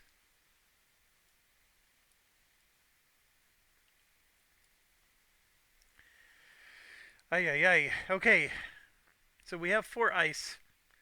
If I do an attack, it actually doesn't consume any ice. That's one of the things I did not consider. The ice spike consumes 2 of them. That would shoot in 3. So I would have to move one more space up, and then I can ice spike him and hit him in the rear. So let's see. The ice spike is a 3. I would need one more gem. I do have the 2 gems still. Yeah, I'll do that. So I'm going to do 2 gems, which means I'm only spending 1, 2. Because I have to spend one more to move up one space. And then this is 1, 2, 3 away. So these 2 are 3 away. These are out of range. And then I'm going to do Ice Spike, which is going to consume 2 of them. Put that there, which then brings this closer. And these are the 2 I'm going to consume. So that opens the door for these guys. And yeah, I'm going to Ice Spike this guy. So we're going to roll red. There's 2 left. One of them is a blank. And the rear has 2 pips. So I am going to roll at least 2. I know one of those are a blank. Then I can cause the rest of this to shuffle. And draw another one if I want. Or I can just roll a die, but I don't know if that's a good move. How many rerolls do I have? 2. Yeah, so then I'm going to build this deck, and we're going to draw at least one more. So there, it's all shuffled up. We're going to draw one more. So there's the 1 blank, and this was excellent. So we did crit. I am going to roll for the crit. Of course, it's a blank. So 3, 4, 5, 6, 7. 7 damage divided by 3 is 2, which is just enough to break that die. And part of the reason I did this is now he's down to 4 dice, so this hurl actually doesn't get applied. So we are going to be using the stage 2 card, so we don't know what he's going to do. And let's find out. Loathing. So he's going to transfix. I think one of us doesn't have one. It's the cur. So he gets this one. Do not spend animus. Attack yourself using 4 might cards. Using your might and add white as needed. Cannot critical or miss. You may not use redraw, but you may use defense. Alright, so he has to attack himself. What kind of defense would we play if we could? Yeah, we'll do the throwing daggers defense. So that gives him 4 defense value. And then he has a yellow. And it's a 4, so it's 1, 2, 3 of these. This is a nice time to draw some blanks. And 2 blanks is excellent. We already got 3 of them out of the way. So this did 4 damage to him. And I believe he does have a defense token, which he's going to use to make it 0 damage. Because 4 divided by 4 is 1. And then he made it a 5, so 4 divided by 5 is less than 1. Alright, so that was that part, the transfix. Then he's going to move 7 to the Oathsworn with the largest amount of hallucinations and target them. And that's interesting because he's supposed to target whoever broke his die. Well, actually, the person who broke his die has the most because they're all tied for the most right now. So it doesn't matter. He's going to target that person then. So he's targeting the witch. Going to move 7 and then attack, but he has this broken. So, and then he's going to move 3 south, which is interesting. So he's going to move to here to attack her. Then he's going to move 3 south, which means he's going to destroy this tree. But this is the part where the witch is in a little bit of trouble, so let's get her defended here. If I play this telekinesis, then I'm, well, this ice spike would actually come into my hand same time as this. Yeah, we're going to do the telekinesis, because that means all 4 of these cards come into hand at the same time, so I will have a level 2 card along with that. So we gave 2 more defense to her, so she's up to 4. He's going to attack with 2 reds and 2 yellows. And you knew with all the blanks he was drawing that this was going to happen. 4, 7, 10, 11 damage. And she has 4, so 11 divided by 4 is 2. Because if he would have gotten to 12, that would have been worse. So it's 2, and making this a 5 or a 6. So making it a 5 still causes 2 loss. If I make it this a 6, that's going to make... she would only lose 1 health. Right now she's going to lose 2, and I'm okay with that. I know I just said everything's precious, but I think she needs to hold on to these defense tokens. So we're going to give her 2 down. I don't like that, but yes. We could have spent one of these. We're good. We're good. Okay. So 2 health loss. That was not the best of attacks. And then he's going to move 3 to the south. So he's here. So 1, 2, 3 puts him right where that tree is. So we're going to destroy another tree. And I'm going to put these trees over on the top left since he's not... There's no action over here. Alright, so he's in the center. So 1, 2, 3 is his new center. And that means the blade is going to get pushed to the north and the west. So he's going to be here on the water. And he's going to face the south. Just like that. Alright. Well, the good news is, because we forced the new new stage to happen, he is now right next to all of our characters, although this one has to move through water to get to him. I like it. So the blade is right now next to him. So I think maybe the blade should go next. The witch does have 1 more, but we're not going to spend it.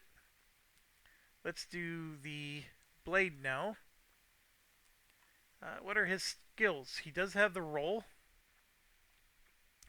He's in boar form, by the way. He could do the winnowing strike and hit everything around him. Is he next to anybody? He's next to the cur, so that's not good. Or we could just wait and make the cur go first. I think maybe we should do that. We're going to make the cur go first.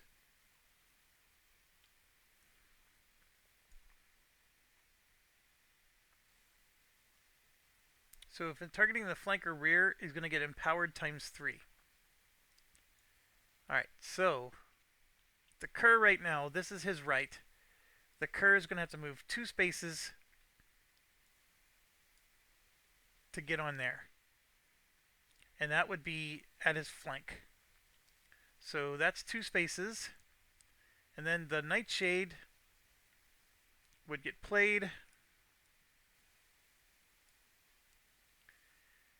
And we're going to do empowered times 3. He is going to gain the lethality, but it's not until after the attack.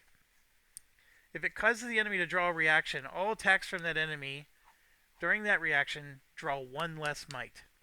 So we want to destroy his right flank. And right now his right flank has 5. Ooh, that's going to be tough. So we have 2 lethality. That lets us get an empower times 2. Ugh. So if we play this card, that's 3 crystal. So we'd have 2 crystal left. I'm just trying to see, can I sneak in like this here? That's a 2 damage attack. Yes, I'm going to do that. I'm going to do the smoke bomb first. So we're going to pull this card back. We're going to play the smoke bomb, which is going to be a 2 damage, 2 crystal to do a regular attack. So he has yellow. He doesn't gain lethality or anything with this, but we're just going to do a regular attack against him with yellow and our whites. So I need to whittle this thing down a little bit. So we're going to draw a yellow, and we're going to draw 1, 2, 3, 4. I'm going to draw 5 whites because 3 of these are already gone. And that is so sweet. So we got a crit and another crit. So I'm going to roll a yellow and a white. So that's one more damage. 3, 4, 5, 6, 7, 8, 9. That makes it 10. I could try to redraw that yellow, but I'm okay, I think.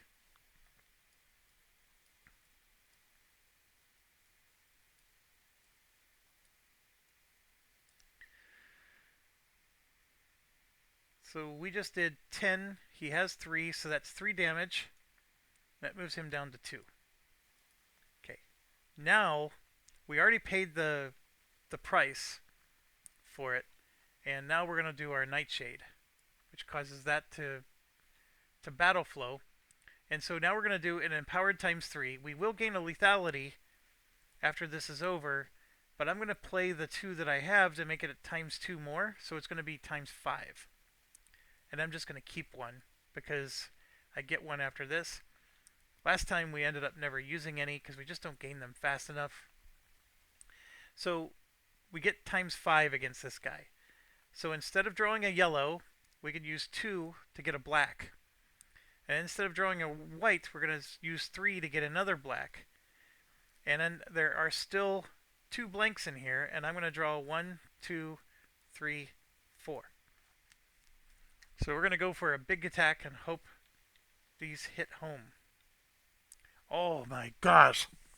Did we ever. So we're at 4. 5 of them are gone.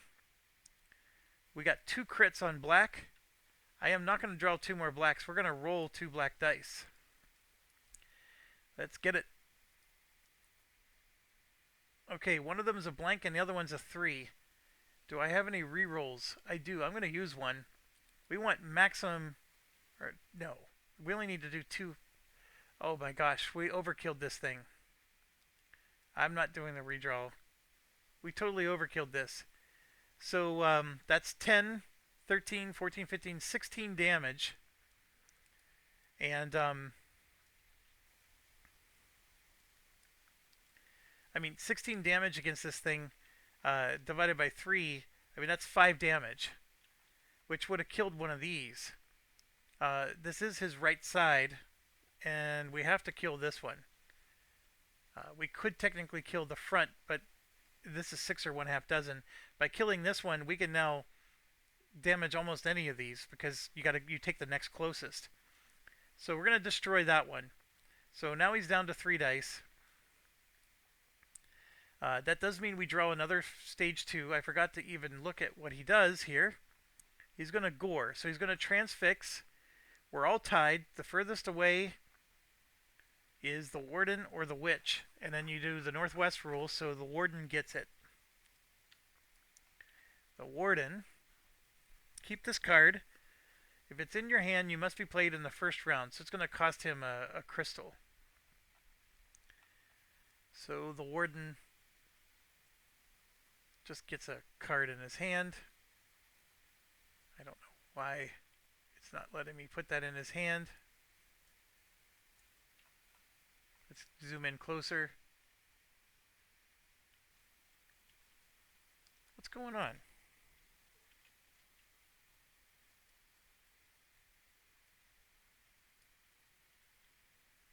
That dropped. I don't understand.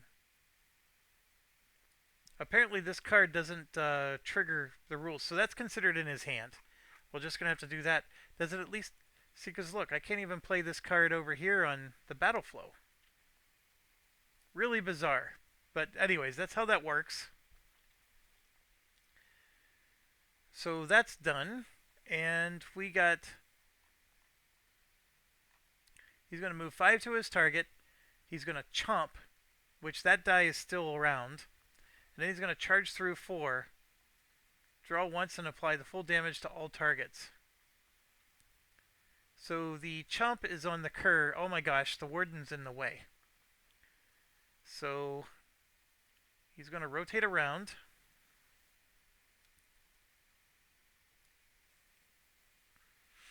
And he's going to charge 1, 2, 3, 4. He's going to hit all 3 of these guys. Oh, you jerk. The warden's going to get pushed all the way up to here. And that's where he's going to end.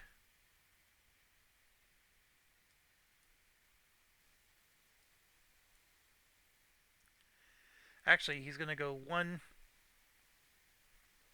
2, 3, and technically this is 4, 5 because both of these give him a -2 penalty. He's not going to hit the warden. He's just going to move 1 space. But these two get pushed. And he's now on top of the ice.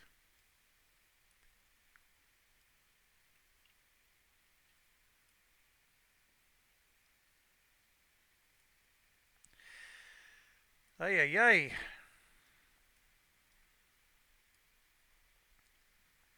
Alright. That's about as good as I'm going to get it.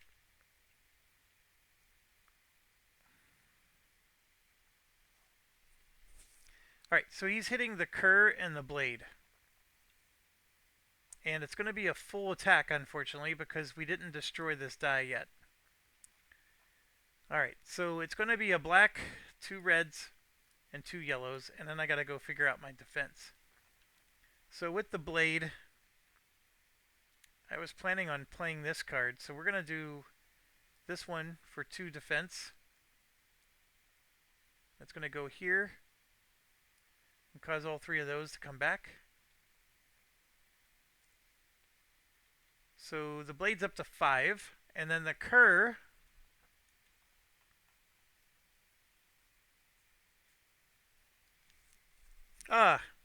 yes. Cannot be the primary target. So that means he would have charged another direction.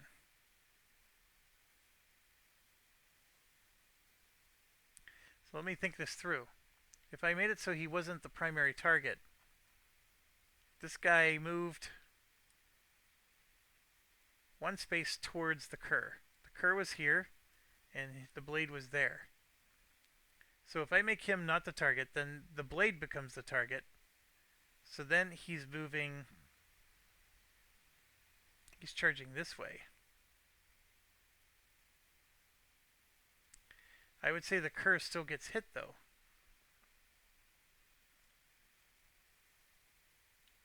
Because he's going to go...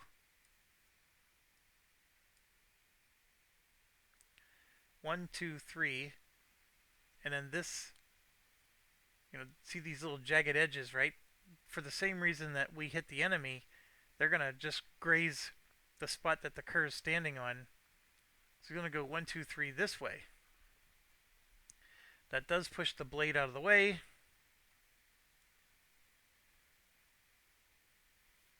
So 1, 2, 3. It destroys this tree.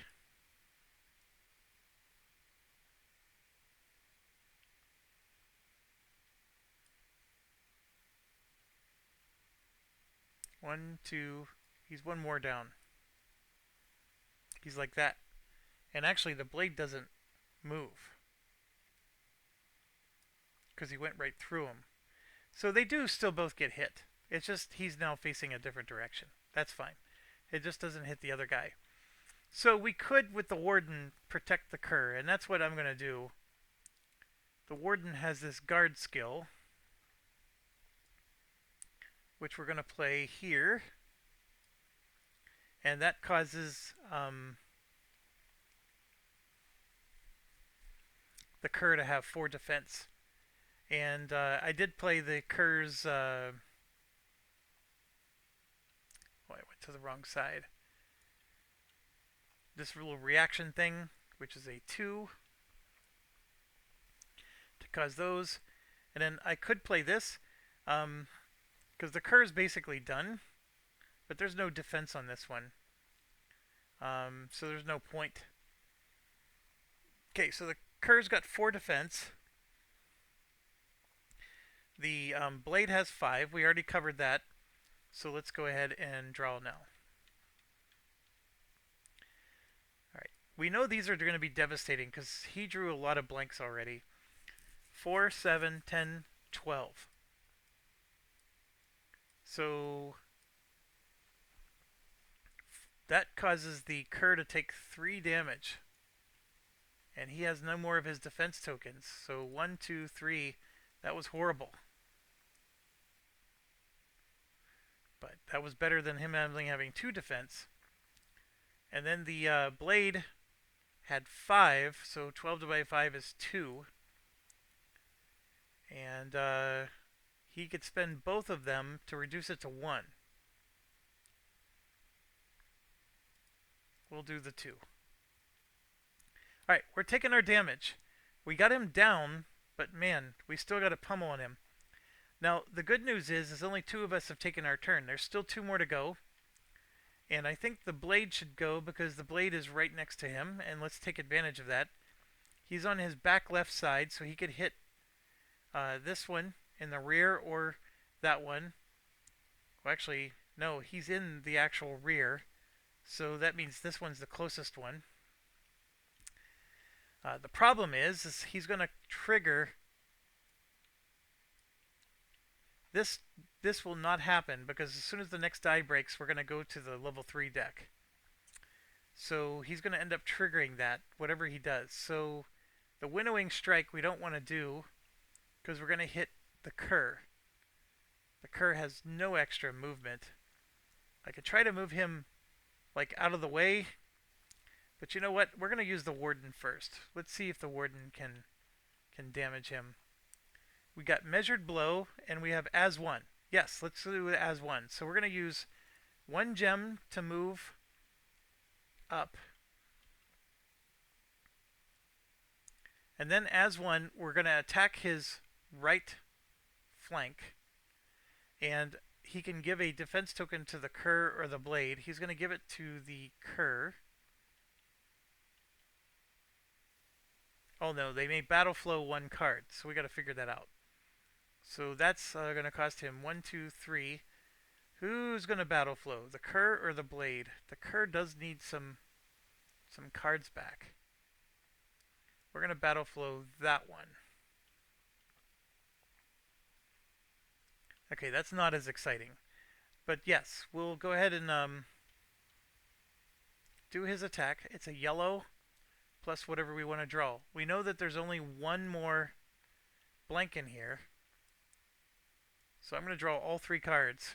I know one of them is going to be a blank. And that is a blank. And the warden has no redraws. Oh, you suck. So badly.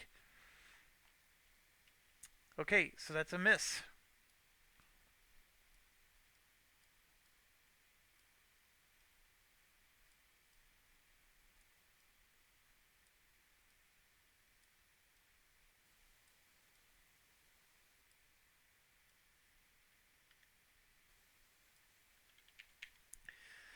Alright, so with the miss, he does get a token. And we're going to give him a redraw because he needs one badly. And he still has 2 gems left. I don't know if he has an attack he can do for 2. He does not. What a waste. What a waste. We'll spend 1 gem to battle flow a card. He's got all these cards in his hand, but doesn't do him any good. None of them cost less than 1 gem. What a waste. I am so upset. That was your chance. Dude.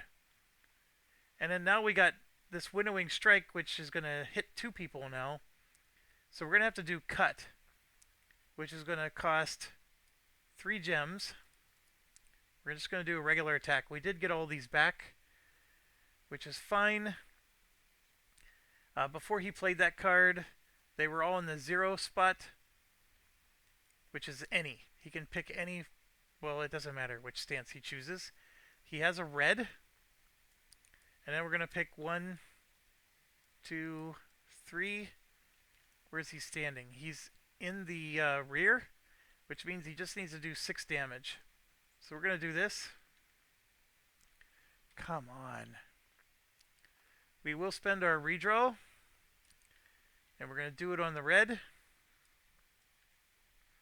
There we go. 3, 4, 5, 6, 7. 7 divided by 3 is 2. So we safely fleshed out one of the blanks. And yes, we did 2 damage, so we do destroy this die, which then causes this deck to go away. And now this deck comes out. And the card is Reality Collapse. But here's the thing. If it's drawn as a reaction, it goes to the bottom of the deck. So I'm just going to put it over here and put these over top like that. Next one is Reality Collapse. This is the most perfect situation because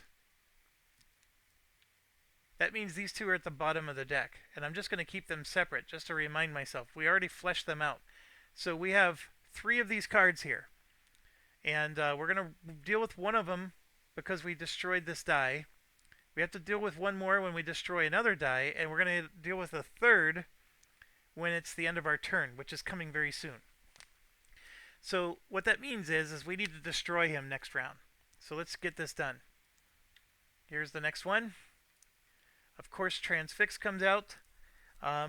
It goes to whoever has the least. There's 1. 1. I think the Warden now has 2. So the Witch is furthest away, so the Witch gets it. Here she goes. What did she get? Keep this card until the end of round.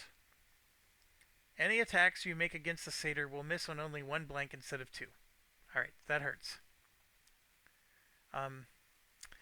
Also, when the Warden took his turn, he was supposed to play this here, and that would have cost him 1 of his crystals, and that would have moved this down.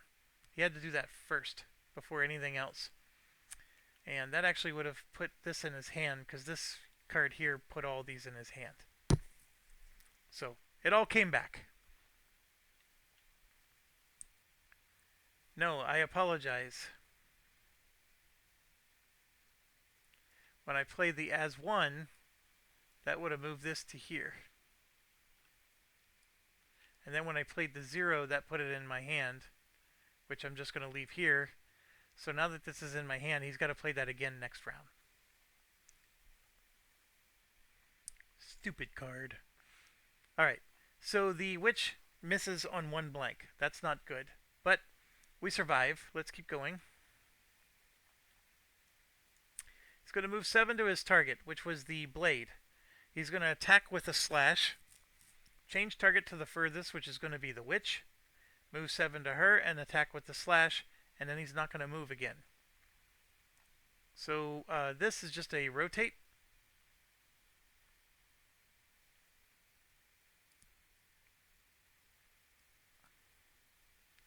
He's going to attack the blade right there. And it's with the slash, which is exposed. So it's just 2 red and 2 yellow. And the blade is number 2. So what card would we like to play? This is available again. This Winnowing Strike is not helping him. After an adjacent enemy draws damage, kick them where it hurts. I'm going to save this. Yeah, we'll play this one, which is going to push those over, and I like that. And what that means is he has 5 defense against this guy. Here we go. 3 for 5, 6, 7. So that's 1 damage to the blade. Even if I play both of these, I don't mitigate it, so I'm just going to take the damage. Oh, no, no, no. I have this card. I can force him to redraw 2. 3 of them in Ox Stance. I'm not in Ox Stance, so I'll make him redraw 2. That was the situation. So, what are we looking at here? There's only 3 blanks out of the red. 1, 2, 3, 4 of the yellow blanks. Whoops. I'm going to have him redraw both of the reds. There we go. Now he's at 5. I'm also at 5. But if I play one of these, I block the damage completely. Yay. That's what we wanted right there. All right, but unfortunately, the rage turns him around, and now he's going to move and attack the witch. Now the blade doesn't get pushed because he's going to move one, two, three to here. Oh, one more to there. Attack the witch, and he just basically moved right through him. And yes, the witch does get. Let's see, we got to defend ourselves. Are the ice in range for her? No, they're out of range. One, two, three. They're both range 4, so she can't do the glacial shield. The witch is in trouble.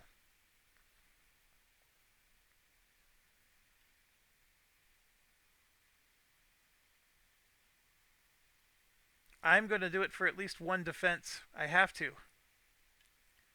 And that does mean I'm going to get all these cards back, but which helps. So that at least bumps her up to 3, and then she has these two. Now, the good news is, it's just like before. He's just drawing 2 and 2, and that puts her up to 10. That's horrible, because 10 divided by 3 is 3 damage. And I'm going to make it 5 to make it 2 damage. I have to. Alright, his turn's over, and now it's our turn, and we do have to murder, death, kill this sucker. Big time. Absolutely big time. We gotta murder, death, kill him. We do get to see what he does next. So he will move 4 southwest, which is back towards the other guys. So, in a way, I sort of want the witch to finish him off. But I don't know if the witch can take it.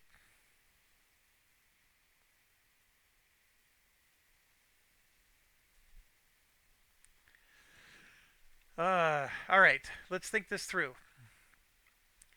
Refresh. Get this back. Refresh. Get all of these back.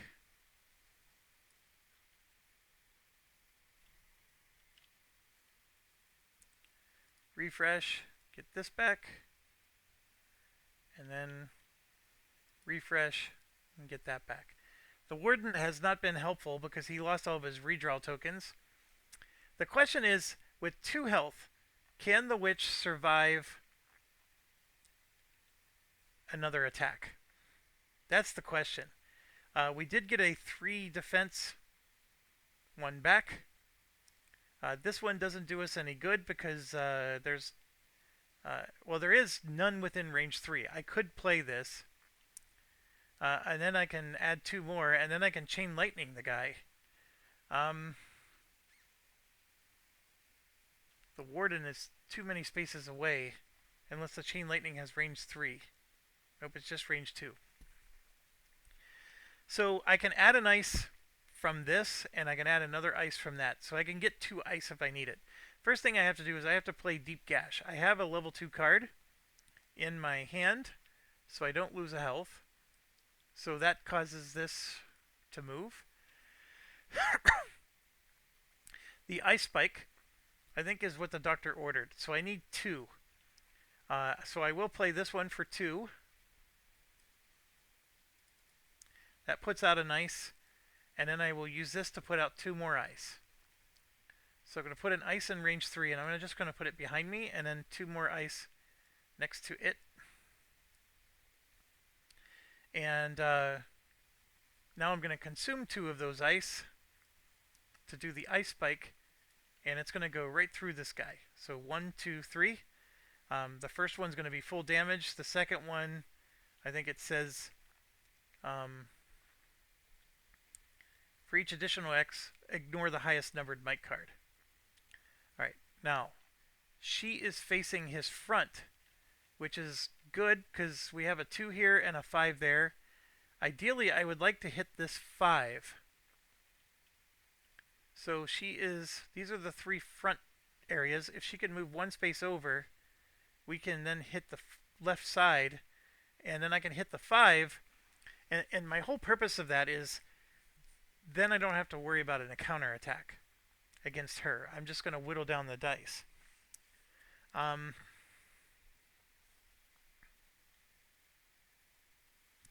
First of all, let's pay for the ice spike and make sure I have all the crystals I need. This is going to be a 2, and that costs 3. So 1, 2, 3. We have 2 left.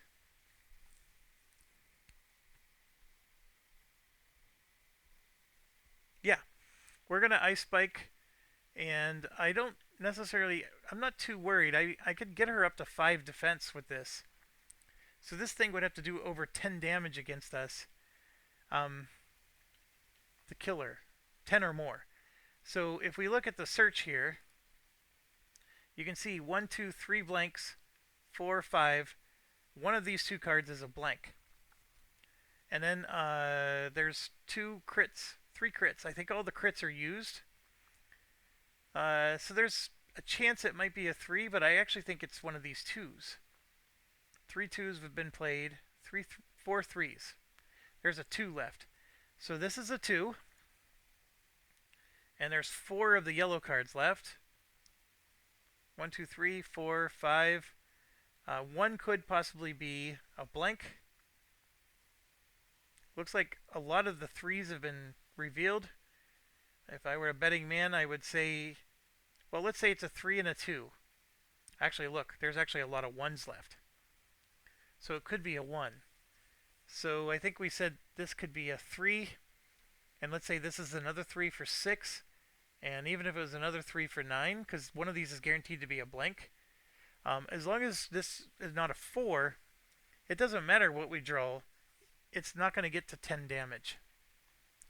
So as long as I have this 3 defense here, which puts me up to 5, and as long as he does not get to 10 damage, we can absorb 1 hit and take 1 health point loss, and we'll be fine.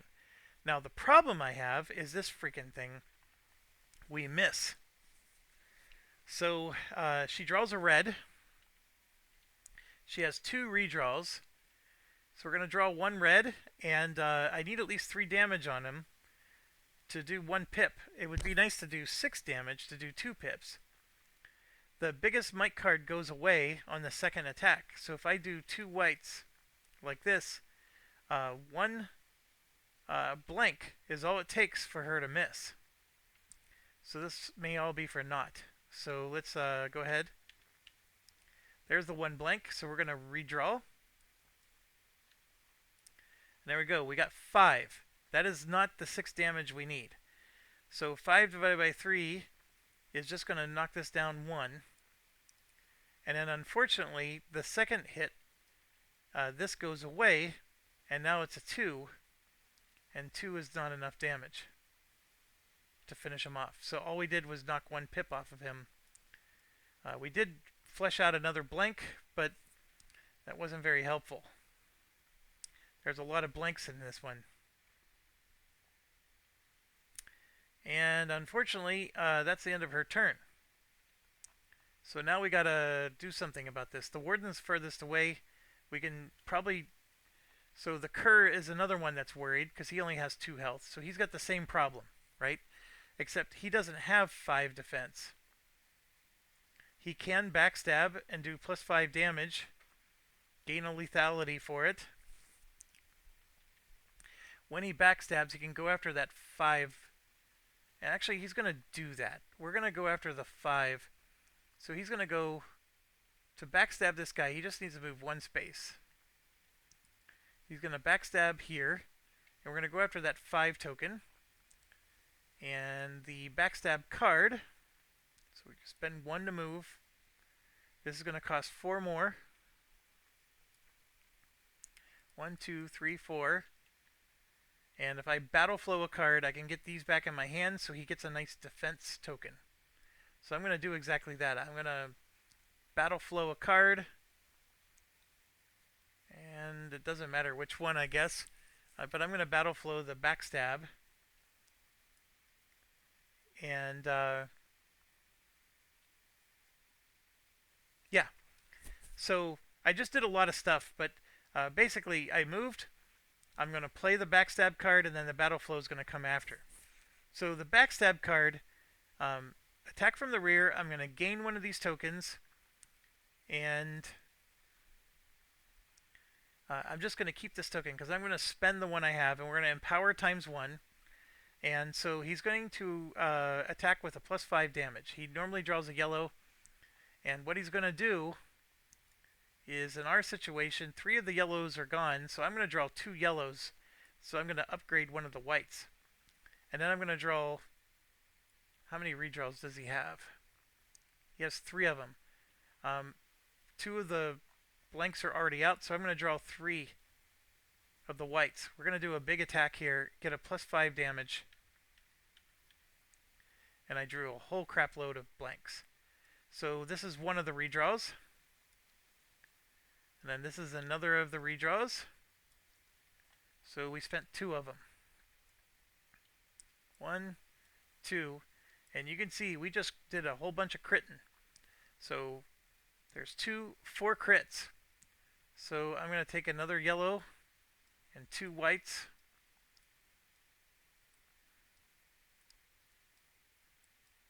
And we're going to roll all these. Oh, I only need 2 whites. So we got to get rid of 1.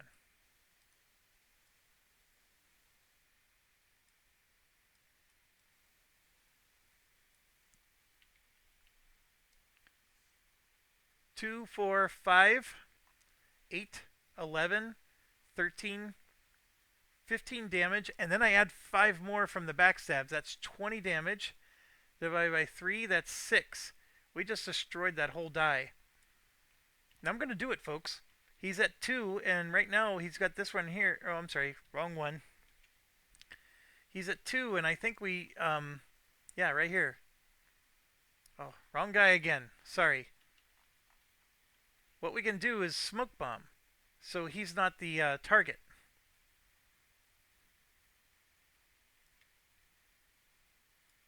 So that forces him to pick another target. So he is angry, and since he can't pick that target, he's choosing the witch, which is, I think, the math that we went through already. So the witch will play her 3 defense card. And yeah, we're going to draw his 1, 2, 3, 4, and then that's 5 to her 5. So the worst that he did was 1 damage to the witch. And the witch can take it, because she got KO'd last time, and this time we're not letting her get KO'd. So there you go. There's the 1 damage to the witch. And the card, of course, is this one. First we had to resolve the transfix. So he's got 1. I think he's getting it. She has 2. He has 2. One of them's in the hand somewhere. The cur only has 1. But the blade is furthest away. So he gets it. So what's it going to be? Move as close as possible to the center hex of the board. Spending animus as usual. Once you're as close as possible, gain a cripple. Oh, you suck. So he would move 1, 2, 3, spending 3 animus. And then he gains a cripple. I'm not going to... Well, it's not that hard to grab one. It's over here. What the cripple means is he can't move until the end of the next round.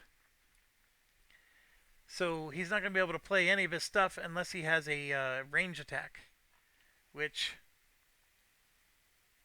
he doesn't have. Oh, you blow. He does have the halberd, which lets him attack 1 space away. So if this thing moves near him somehow, he could do it. But yeah, that... So what it basically did is it just negated one of our characters to finish him off. And then he's going to move 5 to the center of the board and do this wave attack. Alright, this actually saves us. So he's here in the center. He's going to move 1, 2, 3, 4, 5. Pushing him to the northwest. And this guy doesn't actually move. He's moving towards the center of the board. So what he's going to do is he's going to end his turn There.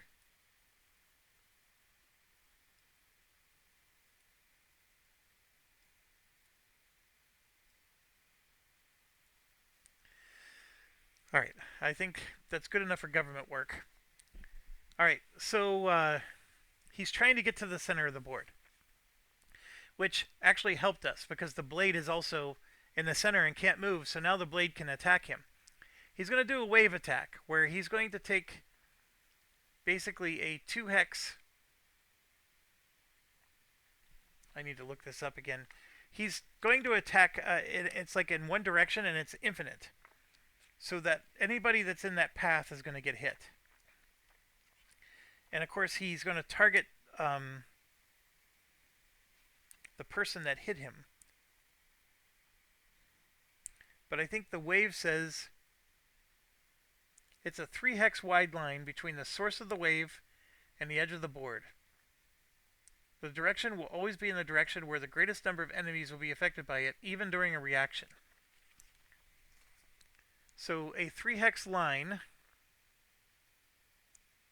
for example, is like this. These 3 hexes. And then they would just go, the wave would be, zing, zing, zing down these 3 lines. Or it's zing, zing, zing. He could do a zing, zing, and zing, which hits these 2. Or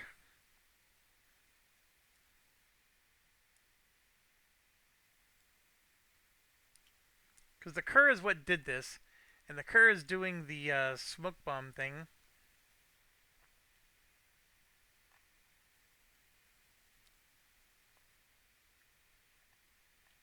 Well, hold on. How did this happen? Yeah, the Kerr just Romple stomped him. And then, yes, we played the smoke bomb. That's right. Because we played all of our cards ahead of time. So we're smoke bombing so he's not the target. So what that's going to do is that's going to force this guy to, instead of shooting this way, which would hit the Kerr and the Witch, he's going to shoot this way. 1, 2, 3, and then that would hit the Warden and the Blade. Okay, I'm cool with that. So the Blade can defend. So we'll go ahead and do this one for the defense. That only increases his defense by 1, so he's at a 4. And then the Warden can also defend. Yeah, he'll do this one to make it a 7. So it's a 4 and a 7. This guy might do some serious damage because this deck refreshed.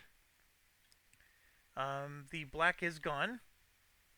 And he can definitely hit people with the wave. So here we go. 1, 2, 3, 4. So he does 6 damage.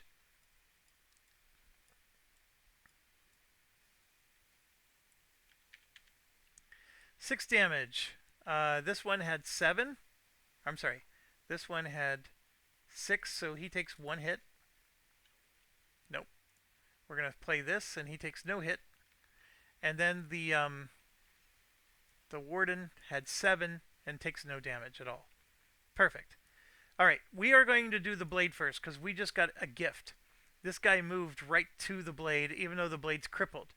You're not allowed to move, but you can still attack and do everything else you want to do. So the Blade is going to play this one, 3 to attack. So 1, 2, 3 to get 1 attack in. He draws a red plus whatever. He has no rerolls, so we got to be careful here.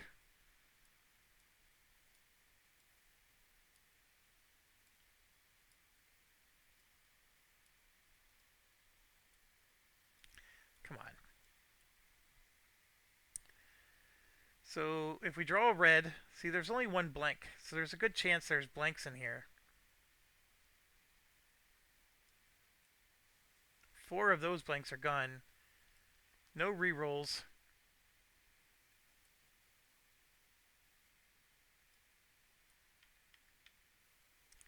There we go. 5 damage. So 5 divided by 3 is 1. Bam. He's dead. He does not counterattack. I don't know if you heard that, but that's me clapping, and my poor dog thinks I'm calling her. I'm sorry, I'm sorry. I am so excited. We won. So last time we fought this guy, we got KO'd. This time, not the case. Although we got KO'd in the first battle. So that is a victory. One that I will very gladly take. This boss battle is tough.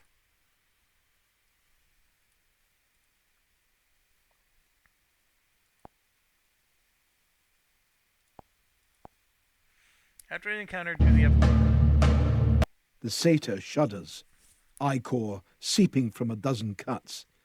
It seems to be smiling even now, as if it relishes the pain. Advancing on the fiend to finish it off, the satyr raises its mighty arms and dark light wreathes the clearing. Your vision twists and blurs, and when it returns, the satyr is gone. No tracks, just gone. You hope it has gone somewhere to die, but you doubt it. Wherever it went, it will think twice before preying on Bastone again. You go to see if any of the people in the trees are still alive, but find them long dead, their bodies broken and twisted. You hope they died quickly. A search of the surrounding area gleans several items. So we get 8 iron, and then we do our tally stuff. Losing the light fast, you hurry back to Bastone. There you find Gamel the banksmith, watching from the walls, awaiting your return. My boy, did you find him? Okay, we'll answer that later, because we got to do all the tallying and stuff. The unfortunate part with that is we tried to sneak by the boy to see if we can get the locket. We never got it. So, okay, first thing we got to do is we're going to end the encounter. And you can see it cleans up everything, and because I left the trees on, the trees got picked up too. So very happy about that. All of our ice tokens got removed as well though. So let's copy some more. Or clone, I mean. 1, 2, 3, 4, 5, 6, 7, 8, 9, 10. Just get some more ice out there. Okay, all of our miniatures got hastily thrown aside, which I'm okay with. Alright, the encounter ended. They update the cards, which is excellent. And let me open up the book. We now finish Chapter 2, which means that we get a free company trait. And this, by the way, is the most heart-wrenching, I don't know which one to take, decision ever. So if I take this one for 2 iron, because we're still in Chapter 2, I can get rid of the wound that the witch has. Right now, I feel like I can live with that wound. So I'm not... I'm hoping, not hope that the game's going to give me a way to get rid of them through the game. So I'm not going to worry about this yet. We have not dealt with rations, but this next chapter we will, and they look important. And so there's a part of me that wants to take this. I obviously took this one in my last playthrough because getting extra item is always the bomb. You always want more items rather than less. And they're going to be worth more and more because you could sell them. These other ones, like this one would have been nice, but these are like in the middle. This one also in the middle, and that's in the middle, and that's in the middle. And then these, I bet when we do these survival checks or whatever, they're really handy. But now camaraderie. This is when allies enter play, not you, the allies. So that means you have to be KO'd before this even happens. So this, to me, is like the worst of the worst. So, do I take Quartermaster? And whatever one I don't take now, the next one we get is at level 6. However, in our last playthrough, there's a major event that happens in Chapter 3. We're going to see it very soon. And that major event, if we decide to do something, we're going to get a bonus free company trait. So we're going to get another one of these. So we're technically going to get 2. And so I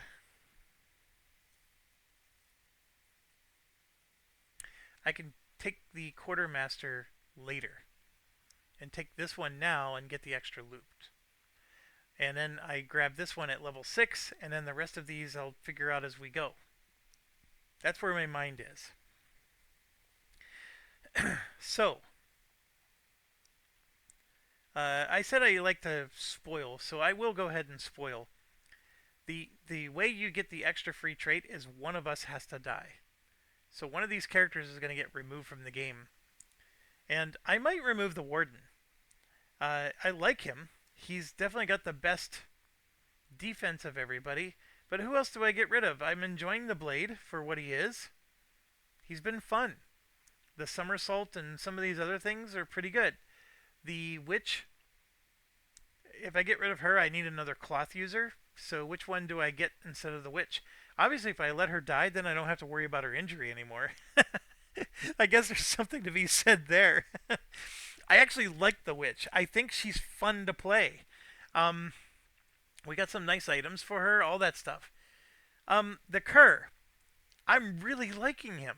Yes, he's a little squishy, but he does some these backstabs and all this other stuff are a lot of fun. So the Warden right now has been the most ho hum, but that's the thing is when you take a tank, that's what they are. They're ho hum, and we could look at their other abilities. You know, maybe the thing is the Warden and the Penitent are like almost identical. The only thing the Warden does is he battle flows a card. The Penitent gets these empower tokens every time he loses a health. I like the Penitent probably more than the Warden for that reason. The Warden does pair nice with the Witch because he's immune to her abilities. Um,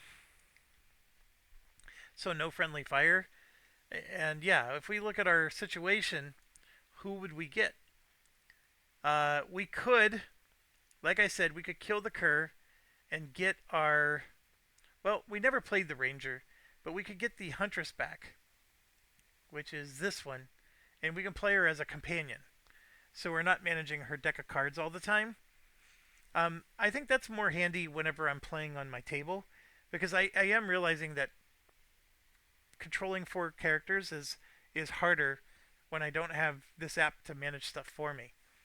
But yeah, we could actually kill the Warden, and bring back the Warbear. The Warbear was not horrible. Um, those are, like I said, those are all options. You can, if we did go back and play the one I'm playing on the table, I was actually contemplating killing off the Warbear and like retconning my decision, because I said, hey, I don't want any of my people to die. Um, and so, or we were gonna have Andrew die, but Andrew is actually pretty cool in that other one. And now that I got to play the Witch in this one, my desire to switch Andrew is satisfied. This one I was happy with being a companion. So yeah, I would actually kill the Warbear and replace it with somebody else. And I don't know who that would be, um, but I could get another tanky type character, um, or we can actually try the Exile, which we haven't played yet, or the Ranger. That would be 2 bow characters. I'm not sure. Actually, this one, yeah, it would be 2 bow characters. So I'm not so keen on that one, but anyways, you got the gist. So back to this one. Who would I lose? Yeah, I would lose the Warden. And although it is nice to have that 7 defense, the Penitent can do the same thing with the 7 defense because they both are the shield users. The Warbear does not use shields but has other abilities, like the cards themselves just add more defense for her. Anyways, there you go. I'm not going to over. Actually, we never played the Priest. We could try the Priest. We haven't played him in ever. So that would be nice instead of playing another one that I've already played. And the Priest is tanky. He does wear the heavy armor. Okay, yeah, it's going to be. We're going to get rid of the Warden and get the Priest instead. Um, don't hate the guy. It's just somebody's got to go, and it's going to be him. All right, these cards. We can delete these. they did not get deleted because they weren't in the space that that script runs. So delete that. Here's the card.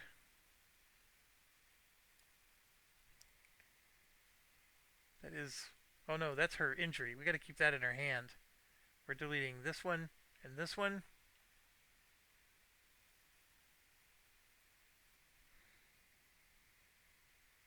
Delete, delete. I think we got them all. Okay, so with that said, I'm picking Scavenger again. All right, so now we're going to gain one level. We just did that. Replace the item decks. Done. We're going to gain 4 common items instead of 3. So we're going to deal 4. I see. Let's get these out of the way.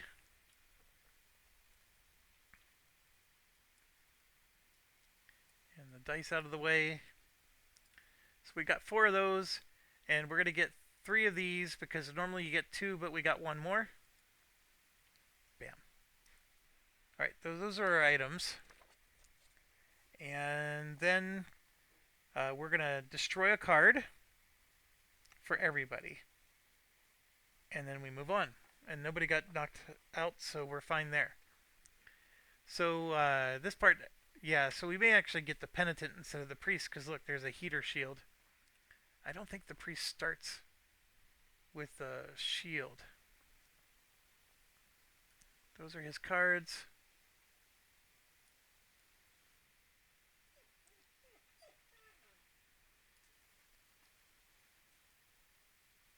There's his miniature.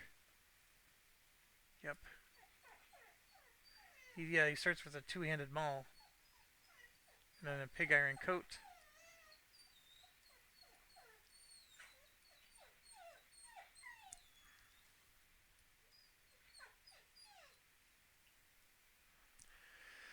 Always problematic.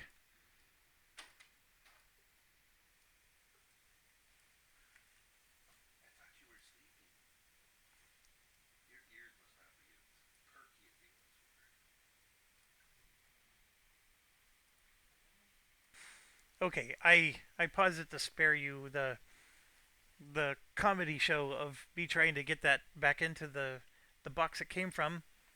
All right, well, for now the heater is going to go to the warden, and this is why you want at least one character that uses shields, and this is a gear.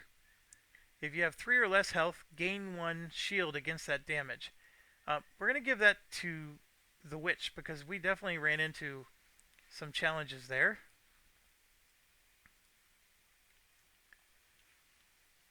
Where the shield would have been very handy. So what else we got? We got a bow. And I think in this playthrough we have no bow users. Holy crap. When you critical during an attack, gain 2 crystals. That's really nice. So we're just going to have to put that there. And then a gavel, a 1-handed mace. 2 or more of the same number during an attack, gain a redraw on that attack. Okay, so if I get 2 1s, I get a redraw, but I can redraw something different than the 2 1s. Well, that's pretty cool. We could give that to the warden. And that actually creates a dilemma. I think I like that more than the spear. So we'll put the spear down here as another extra item we have. So the warden just got 2 items. We're talking about killing off the warden. We just gave him a bunch of items. Heirloom, 2-handed sword. This looks like a good one for the blade. Now the question becomes, which one do we like more? Because the red is nice, but 2 yellows might be nicer. After damage is drawn against you, gain 1 shield. I do like it, so we'll keep that in front of him for now. And there we go. We got another Shiv. This is a chapter 3 Shiv. It's still just Battle Flow as a card. It's still just a yellow, but we're going to give that to the Kerr.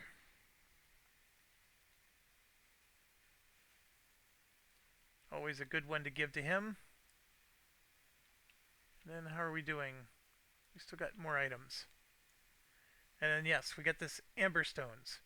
If there's no enemies adjacent, Battle Flow a card once. I'm going to give that to... I was going to give it to the Blade. But I'm actually going to give it to the Warden.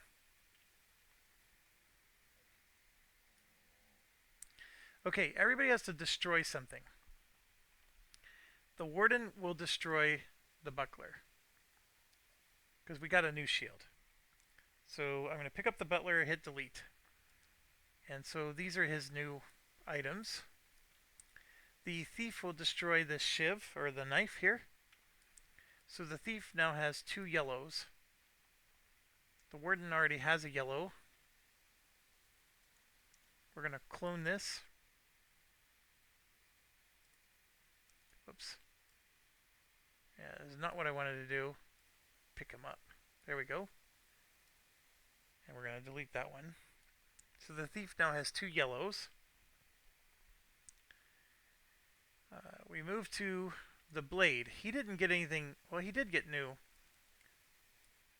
So we could destroy the Halberd. But see, that sells for money. This does not sell for money. So we're going to destroy his armor. And then we'll just put the Halberd up in our market deck. And just so you know, these are all in the backpack. The backpack holds like 12 items or whatever. So all these items are currently in the backpack. And then the witch has to destroy something. I think we're going to destroy...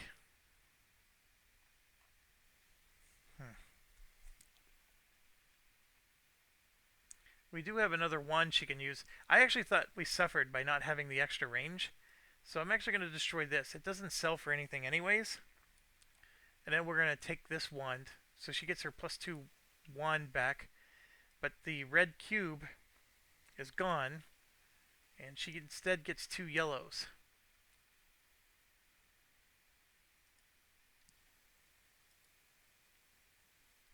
Whoops. That's not what I wanted.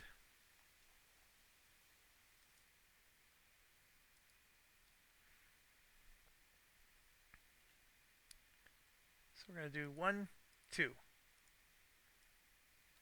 One goes there. The other goes there. And 2 yellows might be better than a red. And having everybody drawing reds actually wasn't handy. Sometimes if you knew that blanks were coming or whatever. Okay. So...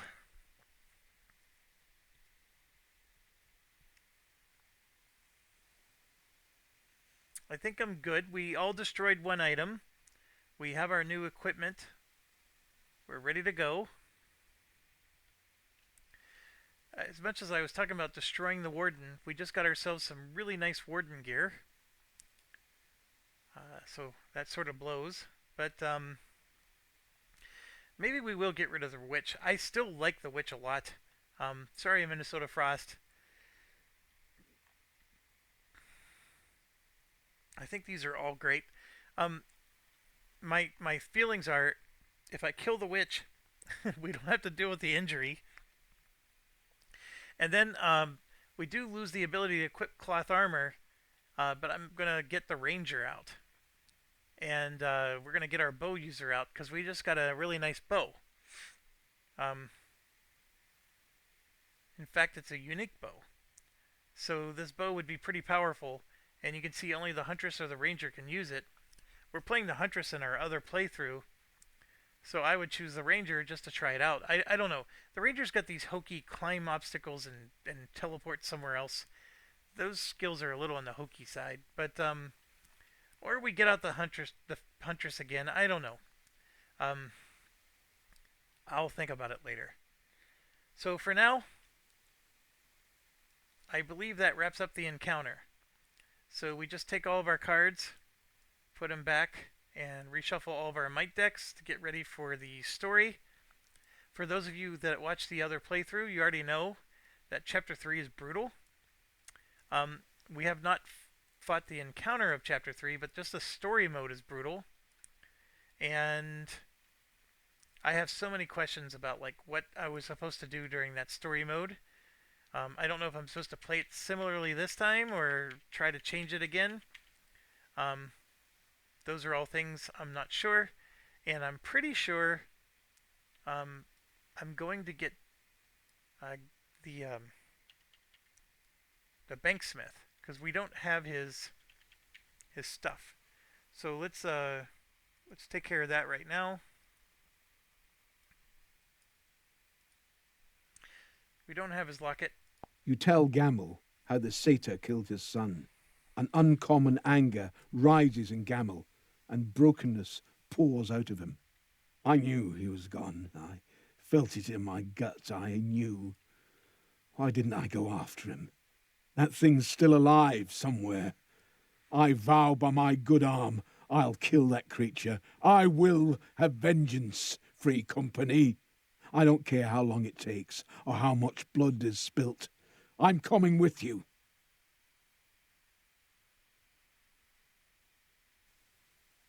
There he is. So we're gonna get him.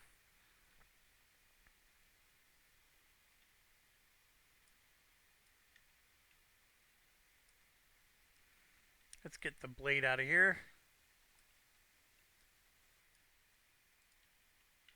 All right, and then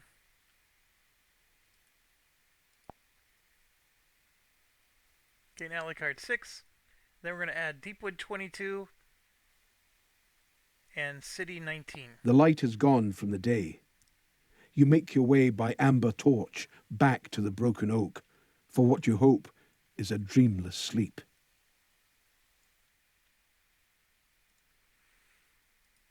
Deepwood 22. That's it.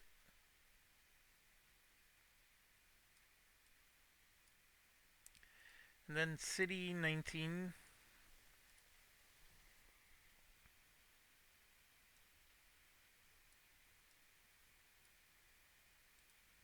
Shuffle, shuffle, shuffle, shuffle. All right, those are in, and